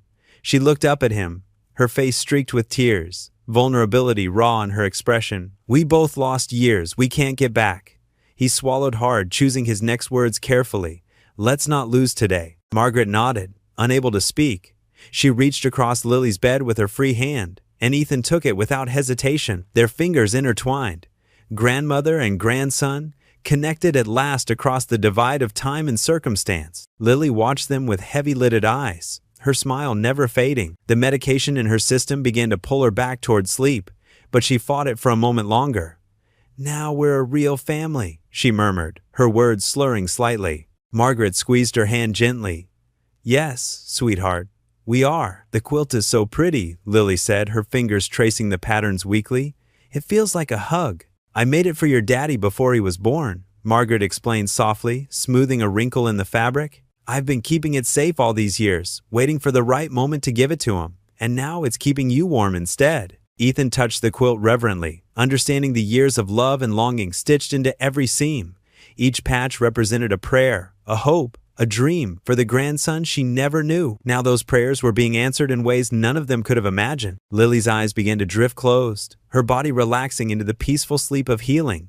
Her grip on Margaret's hand loosened, but neither adult pulled away. They remained connected, watching over their precious child as the morning light grew stronger, casting away the shadows of the night and of the past. The sound of Lily's steady breathing filled the room, accompanied by the rhythmic beeping of monitors that now seemed less intrusive and more like a lullaby.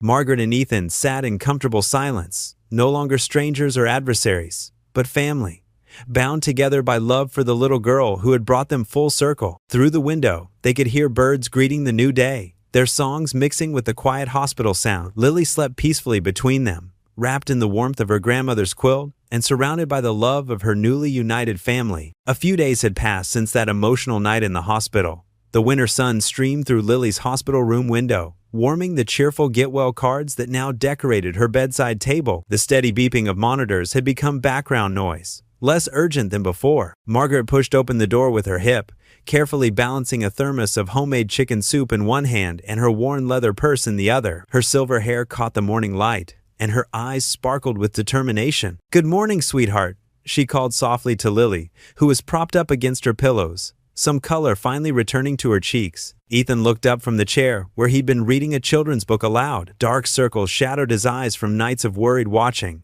but a small smile touched his lips. "Right on time with the soup. A grandmother's timing is never wrong," Margaret said, setting down her things. She poured the steaming soup into a bowl, the aroma of herbs and chicken filling the sterile room. "My mother's recipe. She swore it could cure anything." Lily sat up straighter, eager for something other than hospital food. "Did your mommy make it for my daddy's daddy too?" A heavy silence fell. Margaret's hands stilled for a moment, then resumed their careful movements. "Yes, she did. Michael loved this soup when he was sick." Her voice grew soft with memory. "He used to beg for seconds, even with a fever." Ethan watched his grandmother's face, seeing the mixture of joy and pain there. "What else did he like when he was young?" Margaret settled into the chair opposite Ethan, smoothing her skirt. "Oh, he was always climbing trees. Gave me such frights, but he loved being up high. Said he could see forever from the top branches." She chuckled softly. "Your grandfather tried to build him a treehouse once. It was a disaster. Neither of them knew the first thing about carpentry. Like father, like son," Ethan admitted with a sheepish grin. "I tried to build Lily a dollhouse last Christmas. It looked more like modern art when I finished." They shared a laugh, and something tight in both their chests loosened a little more. As Lily ate her soup, Margaret reached into her purse and pulled out a small photo album. I thought you might like to see these." Her fingers trembled slightly as she handed it to Ethan. He opened it carefully. The first photo showed a young boy with unruly dark hair, his father, grinning at the camera, missing his front teeth. "That's Michael at 8, Margaret finished. He'd just lost both front teeth in 1 week and was so proud. She leaned closer, pointing to another picture. "And here he is at your age, Lily, dressed as a shepherd in the church Christmas pageant. He forgot all his lines and made up new ones about the sheep being too itchy." Lily giggled, soup forgotten. "Did he get in trouble?" "Oh no," Margaret smiled. "Everyone thought it was so funny they kept his version the next year." They spent the next hour going through photos, Margaret's stories flowing easier with each page turn. Stories of Michael's first bicycle ride, his favorite hiding spots in the house, the time he painted the cat blue with watercolors. With each memory shared, the invisible wall between grandmother and grandson crumbled a little more. Around noon, while Lily napped, Ethan suggested they visit the hospital chapel. Margaret nodded, understanding the need for quiet reflection. The chapel was small but peaceful, with soft light filtering through stained glass windows. Wooden pews gleamed with years of use, and a simple cross hung on the front wall. Margaret moved slowly to the prayer candles, Ethan following behind. She selected a candle, lighting it with careful movements. The tiny flame flickered to life, joining others in their quiet vigil. "For Michael," she whispered, her voice thick with emotion. "My beautiful, stubborn boy." She touched the cross hanging at her neck. "I spent so many years being angry at him for leaving, and then angry at myself for driving him away. But now," Ethan placed a gentle hand on her shoulder, "he would be happy to see us here together." Margaret covered his hand with her own, tears sliding down her cheeks. "You have his heart, you know, that same gentleness. I see it in how you care for Lily." She turned to face him fully. "I'm so sorry I doubted your intentions. Pride, it's a terrible thing. It cost me 20 years with my son. I couldn't bear to lose his son, too." They sat together in the front pew, the candles' flame dancing in the quiet air. Margaret's shoulders shook with silent tears as she looked up at the cross. "Thank you, Lord," she whispered, her voice barely audible, "for bringing his son back to me." Ethan reached for her hand, and they sat in peaceful silence, letting the chapel's tranquility wash over them. The weight of unspoken words and lost years began to lift, replaced by the gentle promise of new beginning. The doctor signed the last of Lily's discharge papers with a flourish, handing them to Ethan with an encouraging smile. "She's made remarkable progress, Mr. Cole. Just make sure she gets plenty of rest for the next week or so." Lily sat on the edge of the hospital bed, her legs dangling as Margaret helped her tie her shoes. She wore her favorite purple sweater, the one Margaret had brought from home, and clutched the handmade quilt that hadn't left her side since that pivotal night. "Now remember," the doctor continued, "keep her warm, plenty of fluids, and follow up with your pediatrician in a week." Ethan nodded, folding the papers carefully and tucking them into his worn jacket pocket. His mind was already racing through logistics. Their small duplex would be cold, and the heating wasn't reliable. He'd need to pick up more medicine, and work had been understanding so far. "But you'll both stay with me, of course," Margaret announced, straightening up from Lily's shoes. Her tone was gentle but firm, the kind that brooked no argument. "That old house of mine is too big for just one person anyway." Ethan hesitated, his pride wrestling with practicality. "Margaret, we couldn't impose." "Impose?" Margaret's eyebrows rose. "Family doesn't impose, Ethan Cole. Besides," she added softly, "I've missed too many years already." A nurse arrived with a wheelchair, hospital policy for discharge, and Lily giggled as she climbed in, the quilt wrapped around her shoulders like a cape. "Can we, Daddy? Please?" Ethan looked at his daughter's hopeful face, then at Margaret's determined one. The walls he'd built around their little world of two had been crumbling ever since that day in the grocery store. Maybe it was time to let them fall completely. "All right," he conceded, managing a small smile. "Just until you're better, Lilybug." The drive to Margaret's house was quiet, peaceful. Lily dozed in the back seat of Ethan's pickup, while Margaret sat in the passenger seat, humming softly to the gospel music playing low on the radio. The winter sun painted everything in soft gold, and the snow along the roadside sparkled. Margaret's cottage looked different now, warmer, more inviting than when they'd first visited with banana bread what felt like a lifetime ago. The white picket fence welcomed them home, and Christmas lights still twinkled along the porch railing Ethan had fixed. "I made up the guest room," Margaret said as they helped Lily inside. "And the little room next to it. Well, I hope you don't mind, but I thought Lily might like it. It was Michael's room, once." Ethan's throat tightened at the mention of his father's name, but he managed to nod. Together, they settled Lily into the small bedroom, its walls a soft yellow, with shelves of old children's books and a handmade dollhouse in the corner. "Look, Daddy," Lily exclaimed, some of her old energy returning as she pointed to the window seat piled with cushions. "It's perfect for reading." That first evening set the tone for the days that followed. Margaret cooked dinner, real, home-cooked food that made their usual boxed meals seem a distant memory.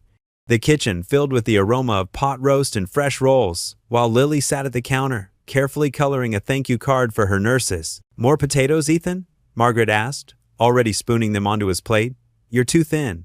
A working man needs his strength." "The food's amazing," he admitted, accepting the second helping.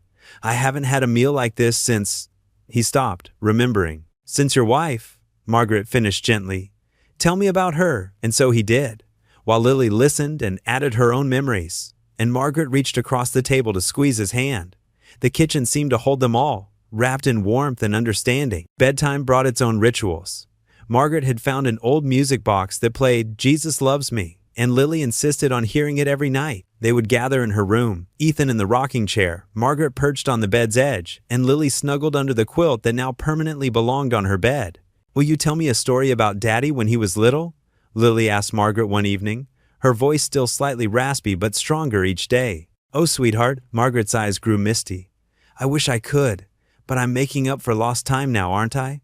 I can tell you about your grandfather, though, when he was a boy in this very room. The days blended together in a gentle rhythm.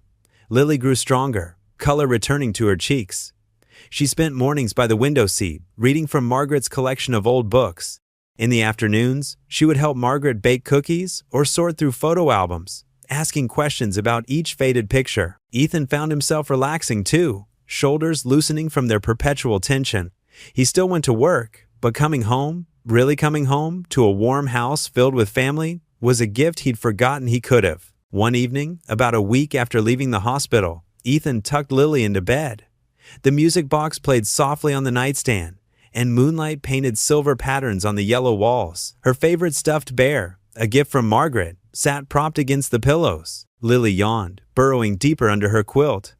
I like living here, she said sleepily, her eyes already closing. It feels like home. The first warm breeze of March swept through Margaret's backyard, carrying with it the promise of spring. Dead leaves from last autumn still cluttered the flower beds, and the garden tools lay rusted in the old shed.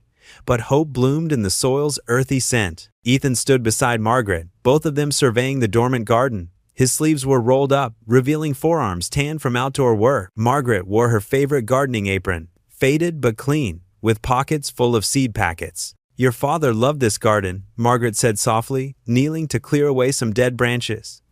Every spring, he'd beg me to plant lilies. Just one more patch, Mom, he'd say. Before I knew it, we had them everywhere. Ethan smiled, imagining a young Michael Hayes on his knees in this same soil. What color were they? Oh, all kinds. Margaret's eyes lit up with the memory.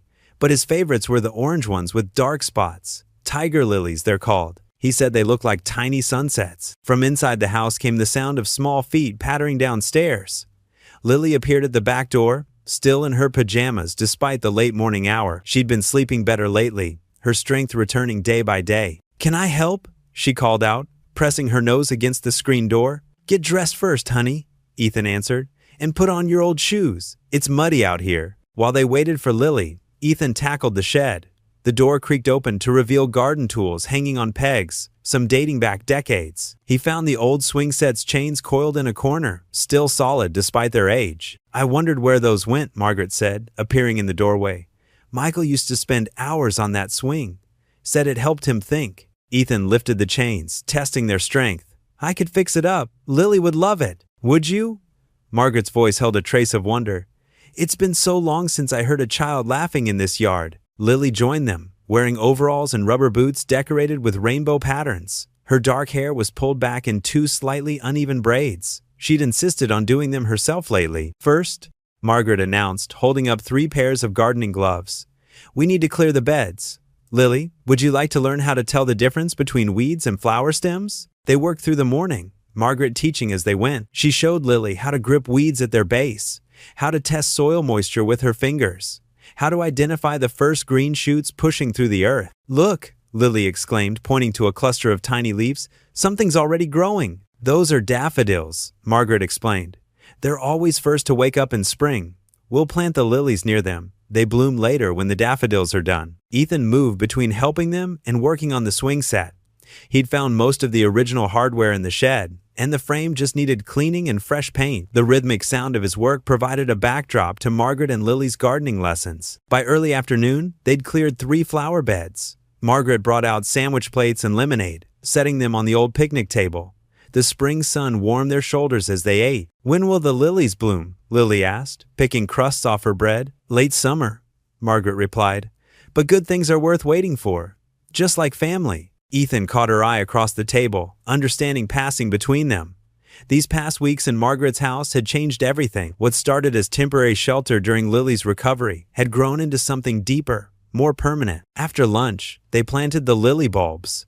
Margaret demonstrated the proper depth, measuring with her fingers. Not too deep, she instructed, but deep enough to feel secure. Lily copied her grandmother's movements carefully, tiny tongue poking out in concentration. She patted each mound of soil as if tucking the bulbs into bed. That's right, Margaret encouraged.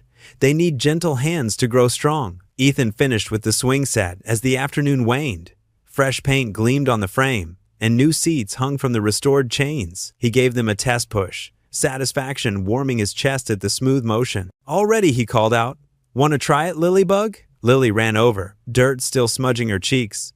Margaret helped her onto the seat, and Ethan gave a gentle push. Lily's delighted laugh rang through the yard, the same laugh that had echoed here decades ago when another child played in this garden. The first drops of rain caught them by surprise.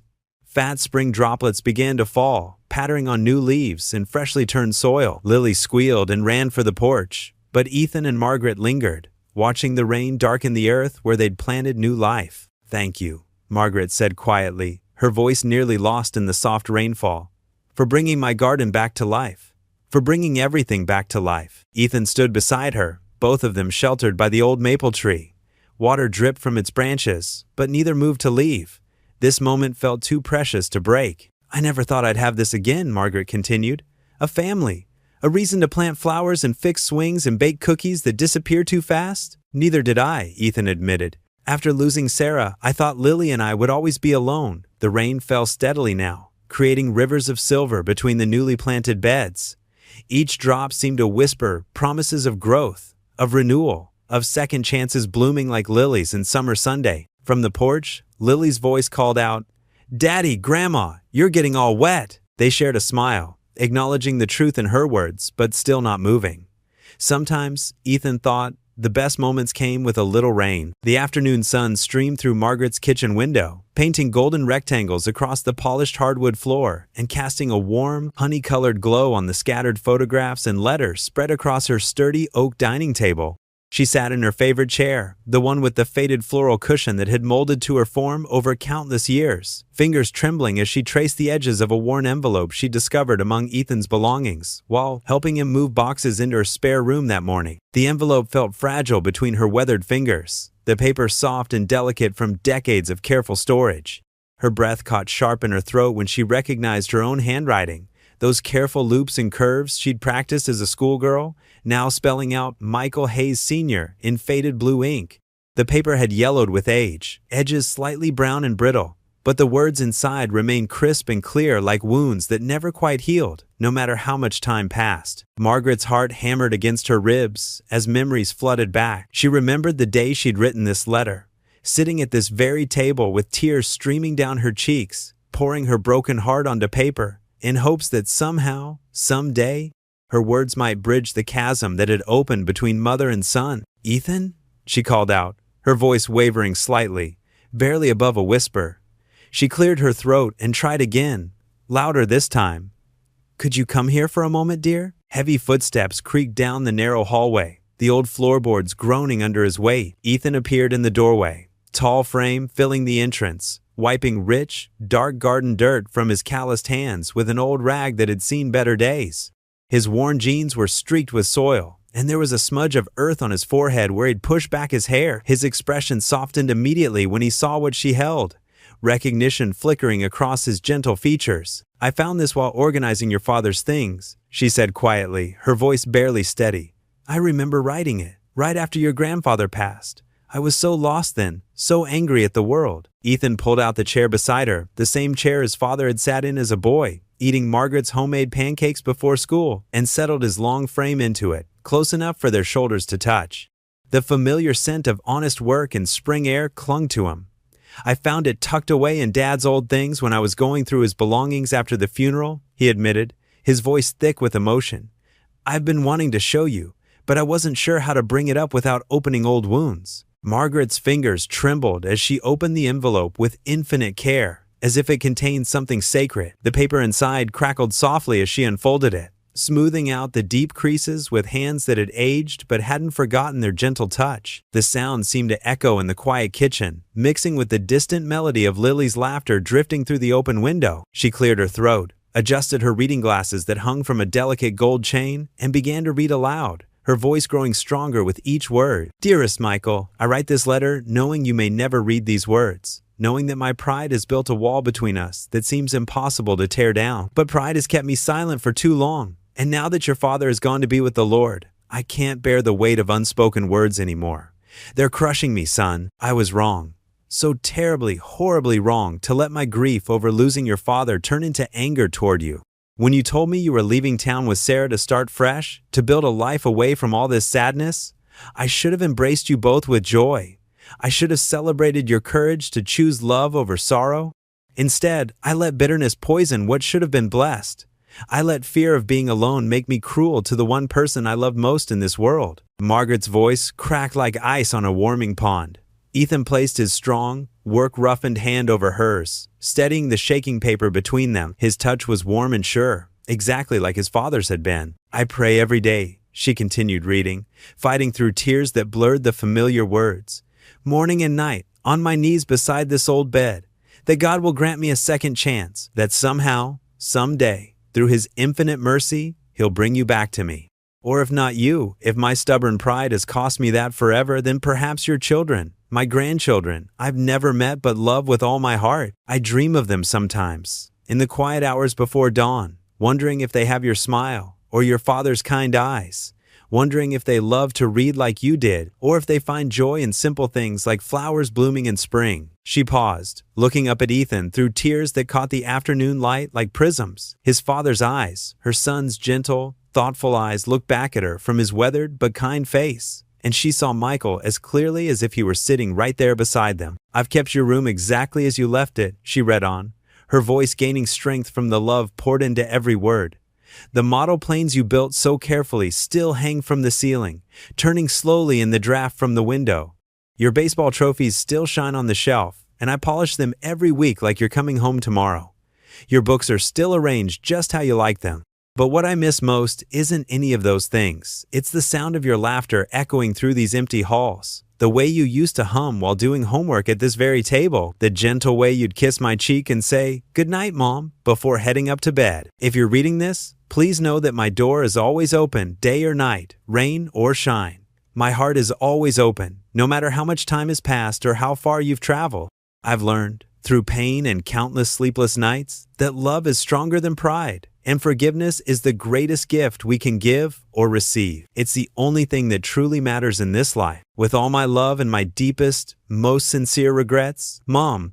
The kitchen fell into a profound silence, broken only by the gentle ticking of the old wall clock that had marked time through decades of joys and sorrows. Outside, they could hear Lily humming a sweet, wordless melody as she played in the garden, her innocent voice carrying through the open window like a reminder of life's constant capacity for renewal and hope. He never got to read it, Ethan said softly, his own voice thick with emotion. But God answered your prayer anyway, didn't He? He just took a different path to get here. A longer, more winding road than either of us could have imagined. Margaret pressed the letter to her chest, holding it close to her heart as years of accumulated guilt and longing flowed out through her tears, cleansing tears that felt like spring rain after a long, harsh winter. When I wrote those words about my grandchildren, she whispered, when I dreamed about them in the darkness, I never imagined. She reached out with her free hand and touched Ethan's weathered cheek with infinite tenderness. You have his smile, you know. That same gentle way of looking at the world that breaks your heart with its beauty. And Lily has your spirit, Ethan added, glancing toward the window where they could see the little girl's bright figure moving among the flower beds. The way she tends those flowers out there with such care and patience. That's all you, Margaret. That's your legacy living on. Margaret looked out the window at her granddaughter, who was carefully watering the newly planted lilies with a small watering can. Her movements deliberate and loving, the same flowers her son had loved so much as a boy, when he would help her in this very garden, his small hands dirty with soil and his face bright with wonder. The circle of life and love, broken for so long by pride and misunderstanding, had somehow found its way back to completion through grace and forgiveness. She stood slowly, her joints protesting after sitting for so long, and walked across the familiar kitchen to the old family Bible that rested on the credenza, the same Bible her mother had given her as a wedding gift, its leather cover worn smooth from years of faithful reading and countless hands that had turned its pages seeking comfort and wisdom. Opening it carefully to the book of Ruth, her favorite story of loyalty and redemption, she slipped the letter between its thin pages, where it would rest among the words of hope and promise that had sustained her through the darkest years. Grace never gets lost, she said, her voice steady now with newfound peace. It just takes time to find its way home, and sometimes it arrives in ways we never expected, wrapped in blessings we didn't know we needed. The warm May sunshine painted Margaret's backyard in streams of golden light that seemed to bless every corner of the transformed space. Lily's infectious laughter bubbled up from between the carefully tended rows of snow-white lilies, their pristine petals reaching toward heaven like countless open hands lifted in prayer. The garden had undergone a remarkable transformation over the past year, blooming and flourishing, much like the three precious lives that now called this weathered Victorian house their true home. Ethan stood at the well-used charcoal grill, black spatula steady in his calloused hand as he carefully monitored the sizzling hamburger patties. Gone was the faded, oil-stained work shirt from his desperate days of scrambling between odd jobs. In its place, he wore a crisp blue polo shirt with Henderson Auto Repair embroidered on the chest, a small but deeply meaningful symbol of just how far their little family had traveled from those dark days of uncertainty. The recent promotion to head mechanic had brought not just a steady paycheck, but the kind of financial stability they hadn't dared to dream of in years. "Daddy, look what I got!" Lily's voice rang out like church bells across the backyard as she bounded toward him, her blonde pigtails dancing with each excited step. In her small hands, she clutched her third-grade report card like a precious treasure. "All A's again. Mrs. Thompson said I'm her best student in math." Ethan's face lit up with the kind of pure parental pride that could power a small city. He carefully set the spatula down on the grill's side table and crouched to her level, opening his arms wide. "That's my brilliant girl," he said, his voice thick with emotion as he enveloped her in a bear hug that lifted her clean off the ground. "You know what? Why don't you run inside and show Grandma? She's been waiting to hear about your grades all week, and I know she'll want to put this right up on the refrigerator with all the others." The screen door creaked open with its familiar melody as Margaret emerged from the cool interior of the house, carefully balancing a large ceramic bowl of her famous potato salad, the recipe that had been passed down through 3 generations of Hayes women. Her silver hair was perfectly styled in soft waves that caught the afternoon light, and her eyes sparkled with the kind of deep contentment that comes only after a lifetime of hard-won wisdom. Around the neighborhood, word had spread about their monthly family barbecues, and what had started as a simple dinner for 3 had blossomed into a beloved tradition that now drew nearly half the congregation from Riverside Baptist Church. "Grandma Margaret," Lily practically launched herself across the patio, report card fluttering like a victory flag in her wake. "You have to see what I got in math, and spelling, and reading." Margaret's entire face transformed with joy as she quickly set down the potato salad on the nearest picnic table and knelt to examine the precious document. Her reading glasses, hanging from a delicate chain around her neck, perched on her nose as she studied each grade with the gravity of a Supreme Court justice. "Oh, my precious sweetheart," she exclaimed, her voice filled with wonder. "You're absolutely brilliant, just like your daddy was at your age." Smart as a whip and twice as determined, she paused, a mischievous twinkle dancing in her eyes. "You know what? This kind of achievement calls for something very special. But Grandma, it's not my birthday," Lily said, her brow furrowing with the kind of confusion that only children can manage when adults break the established rules of celebration. Margaret disappeared through the screen door with surprising speed for her 78 years, returning moments later with a small package wrapped in cheerful yellow paper and tied with a white satin ribbon. "Sometimes, my dear one, we celebrate simply because our hearts are so full of pride that they might just burst if we don't," she explained, settling back down to watch as Lily carefully peeled away the wrapping paper with the patience of someone who truly understands that anticipation makes every gift sweeter. Inside the package lay a brand new set of 64 colored pencils in every shade imaginable, complete with a built-in sharpener and organized in a beautiful wooden case.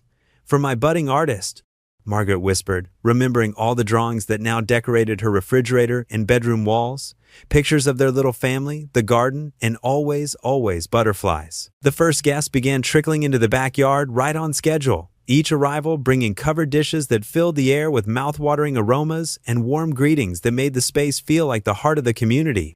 Pastor Jim Miller and his wife Sarah came through the garden gate first, carrying their legendary cherry pie that had won the county fair 3 years running.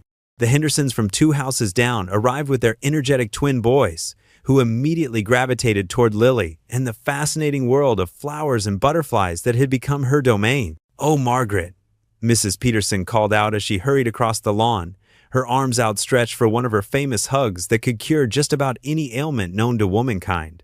"This garden is absolutely magical.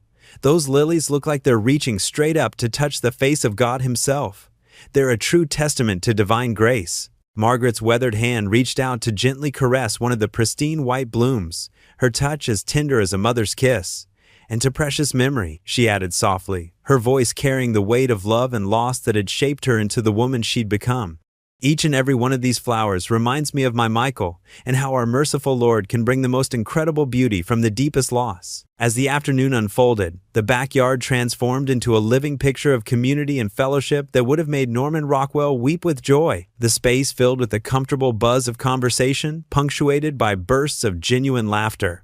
Children played elaborate games of tag that wove between the carefully tended garden rows, while adults gathered around the mismatched collection of picnic tables that somehow managed to accommodate everyone perfectly.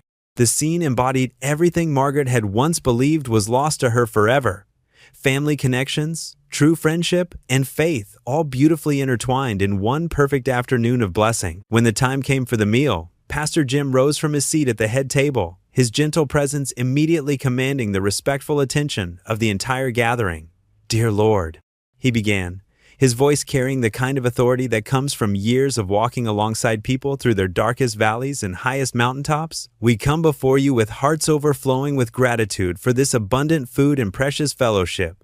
And we especially want to thank you for the powerful way you've shown us, through Margaret's beautiful family, that your love truly can heal the deepest wounds and restore what seemed lost forever. Amen," the group echoed in unison, the word carrying the weight of shared belief and witnessed miracles. Margaret felt tears threatening to spill over as she reached for her napkin with trembling fingers.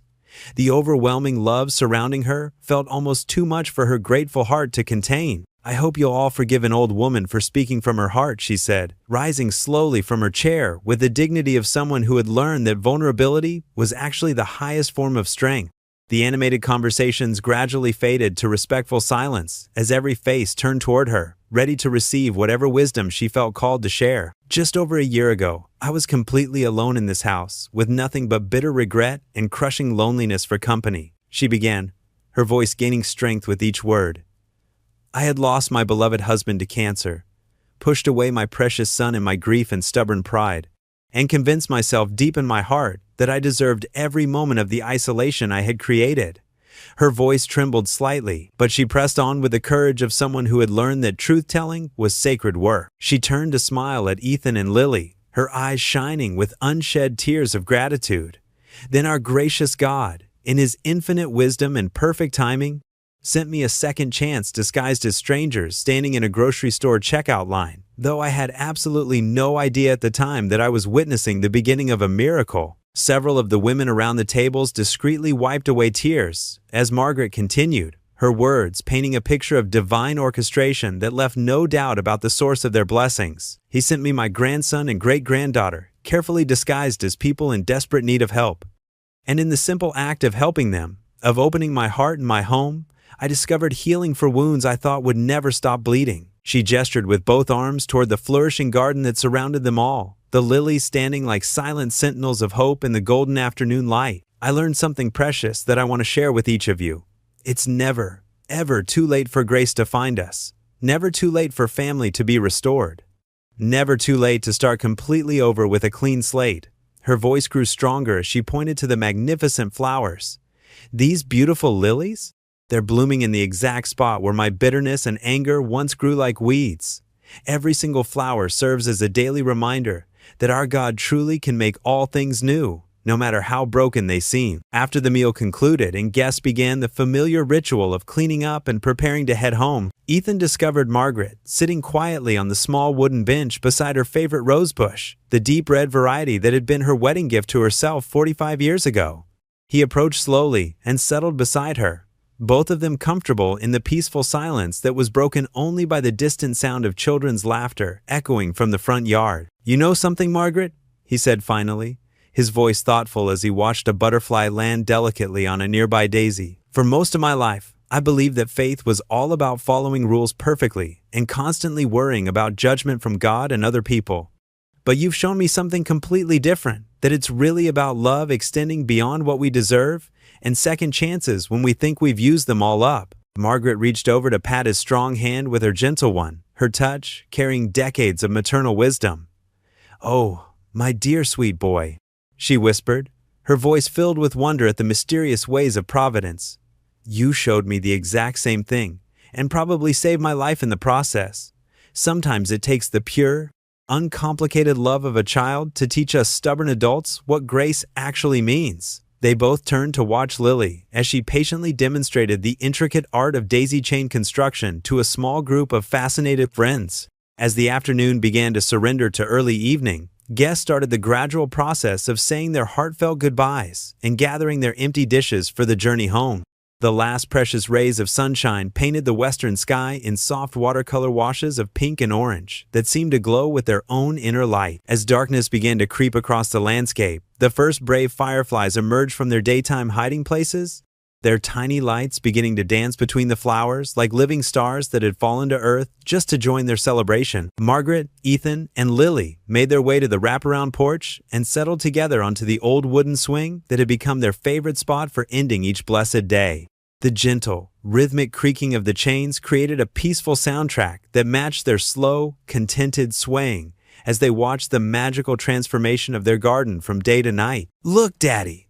Lily suddenly exclaimed, pointing with excitement toward the growing constellation of tiny lights. "The fireflies are having their own party right here in Grandma's garden. It's like they knew we had a celebration today." "Indeed they are, my precious sweetheart," Margaret agreed softly, gently squeezing her great-granddaughter's small, warm hand while marveling at the child's ability to find wonder in the smallest details. "Indeed, they are having quite the magnificent party." The three of them sat together in perfect harmony, these precious representatives of 3 generations, now bound together by an unbreakable chain of love, forgiveness, and divine grace.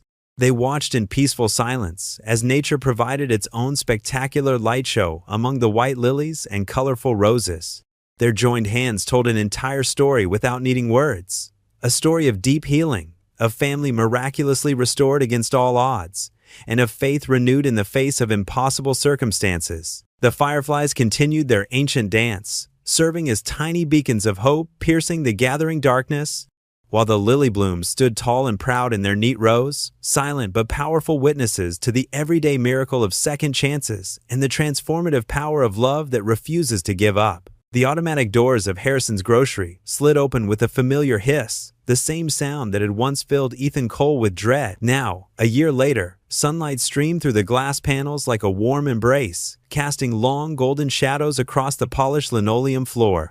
The afternoon light danced across the surfaces, transforming the ordinary into something beautiful. Ethan pushed the shopping cart with steady hands, his calloused fingers gripping the handle without the white-knuckled tension of old times. His 7-year-old daughter Lily skipped alongside him, her dark pigtails bouncing with each carefree step, the pink ribbons Margaret had tied that morning fluttering like tiny butterflies.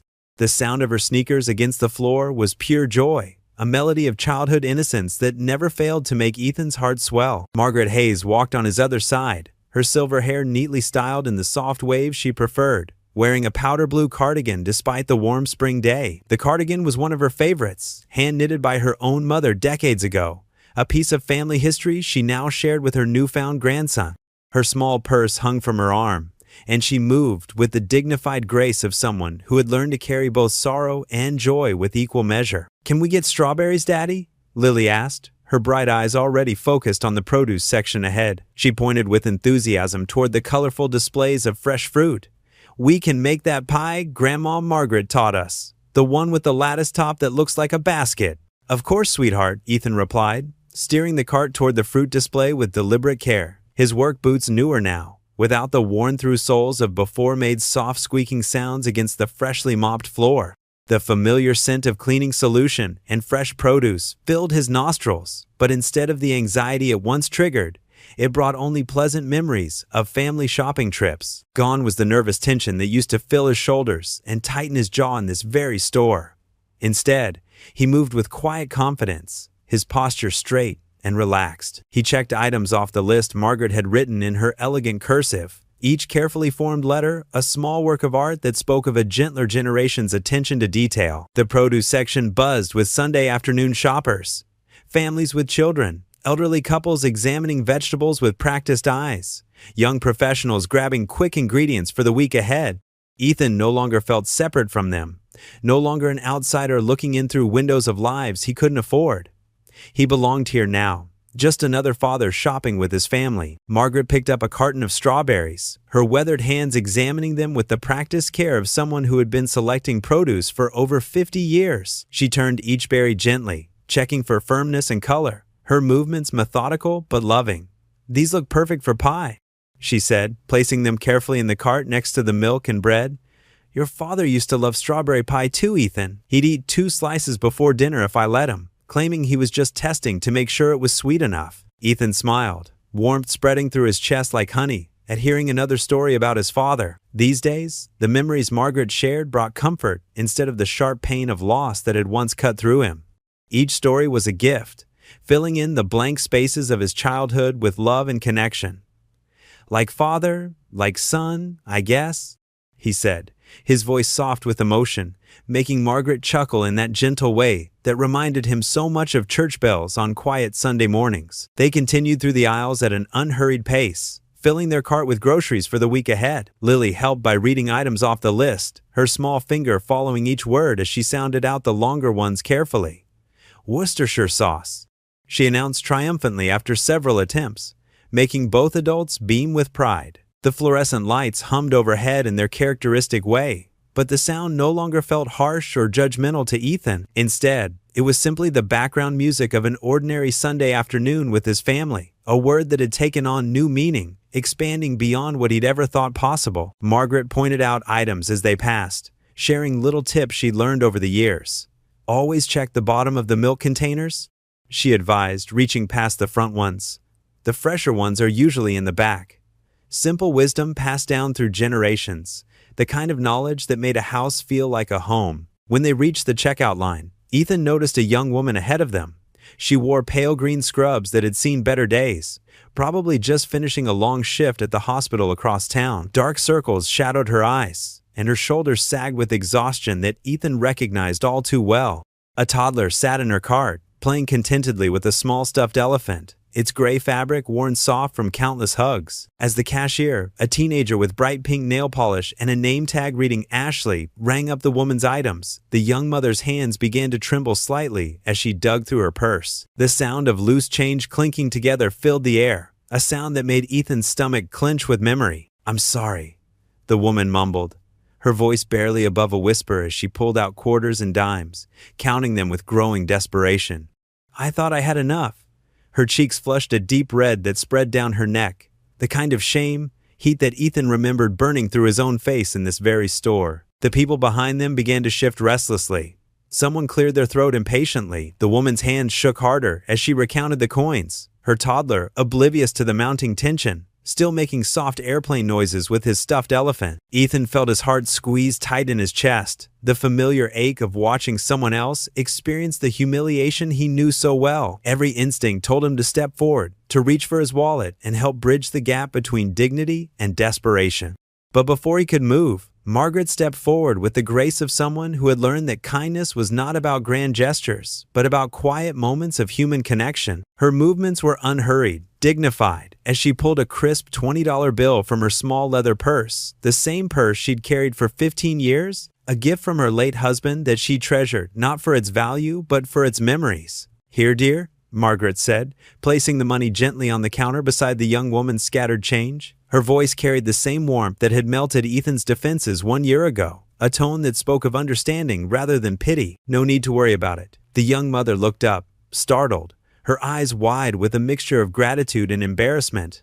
"Oh no, I couldn't," she began, but Margaret's gentle smile stopped her protest. Margaret's smile deepened, reaching her eyes and crinkling the corners in the way that had become as familiar to Ethan as his own reflection.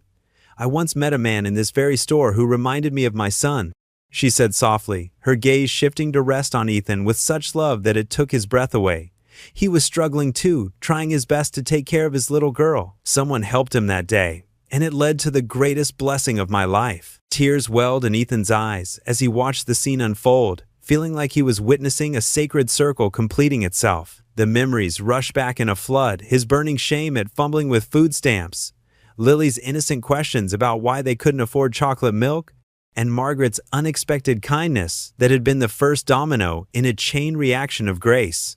Now here they stood, the circle complete, proof that sometimes the smallest acts of love could change entire worlds. The young mother wiped her eyes with the back of her hand, leaving a small smudge of mascara that somehow made her look even younger. "Thank you," she whispered, her voice thick with emotion. "You don't know what this means to me and my little boy." "God works in mysterious ways," Margaret replied, reaching out to pat the woman's arm with the same gentle touch she used to comfort Lily after bad dreams. "Sometimes he sends angels in grocery stores when we need them most." Lily tugged at Margaret's cardigan sleeve with small, insistent fingers. "Like when you helped Daddy and me, Grandma?" Her voice was clear and innocent, cutting through the adult complexity to the simple truth at the heart of everything. "Exactly like that, sweetheart," Margaret answered, pulling Lily close against her side, her hands smoothing down the little girl's hair. "Sometimes the most beautiful families are the ones that find each other in unexpected places." The cashier, who had watched the entire exchange with growing awe, finished ringing up the young mother's groceries with extra care. As the woman gathered her bags and lifted her toddler from the cart, she turned back one last time. The gratitude in her eyes spoke volumes, not just thankfulness for the money, but recognition of the dignity with which it had been given. "God bless you," she whispered, and Ethan heard in those words an echo of his own prayer from a year ago, when hope had seemed as distant as the stars. When it was their turn, Ethan pulled out his wallet with steady hands, no longer trembling with anxiety or shame. No more food stamps, no more counting pennies twice and hoping for miracles. His new position as head mechanic at Morrison's auto shop provided well enough now, with benefits and respect that had seemed impossible in his darkest days. But more than financial security, he had something money couldn't buy: a family made whole through grace and second chances. Margaret placed their groceries in the cart with her usual care, while Lily helped, carefully handling the carton of eggs, just as her grandmother had taught her, treating each one like a precious treasure. The three of them walked toward the exit together, their footsteps creating a rhythm that spoke of belonging, of lives intertwined by something greater than chance. Sunlight poured through the glass doors ahead, warm and welcoming, bathing everything in golden light. It was the same light that had witnessed their first meeting, but now it felt different, not just illumination, but benediction, blessing the family that had been born in this ordinary place through extraordinary grace. What would you do if you were in their place? Comment your answer below, and let's see how you'd rewrite the ending. If you enjoyed the story of Ethan Cole, I handpicked the next story that you will enjoy. Please don't miss this one. Click here to watch it.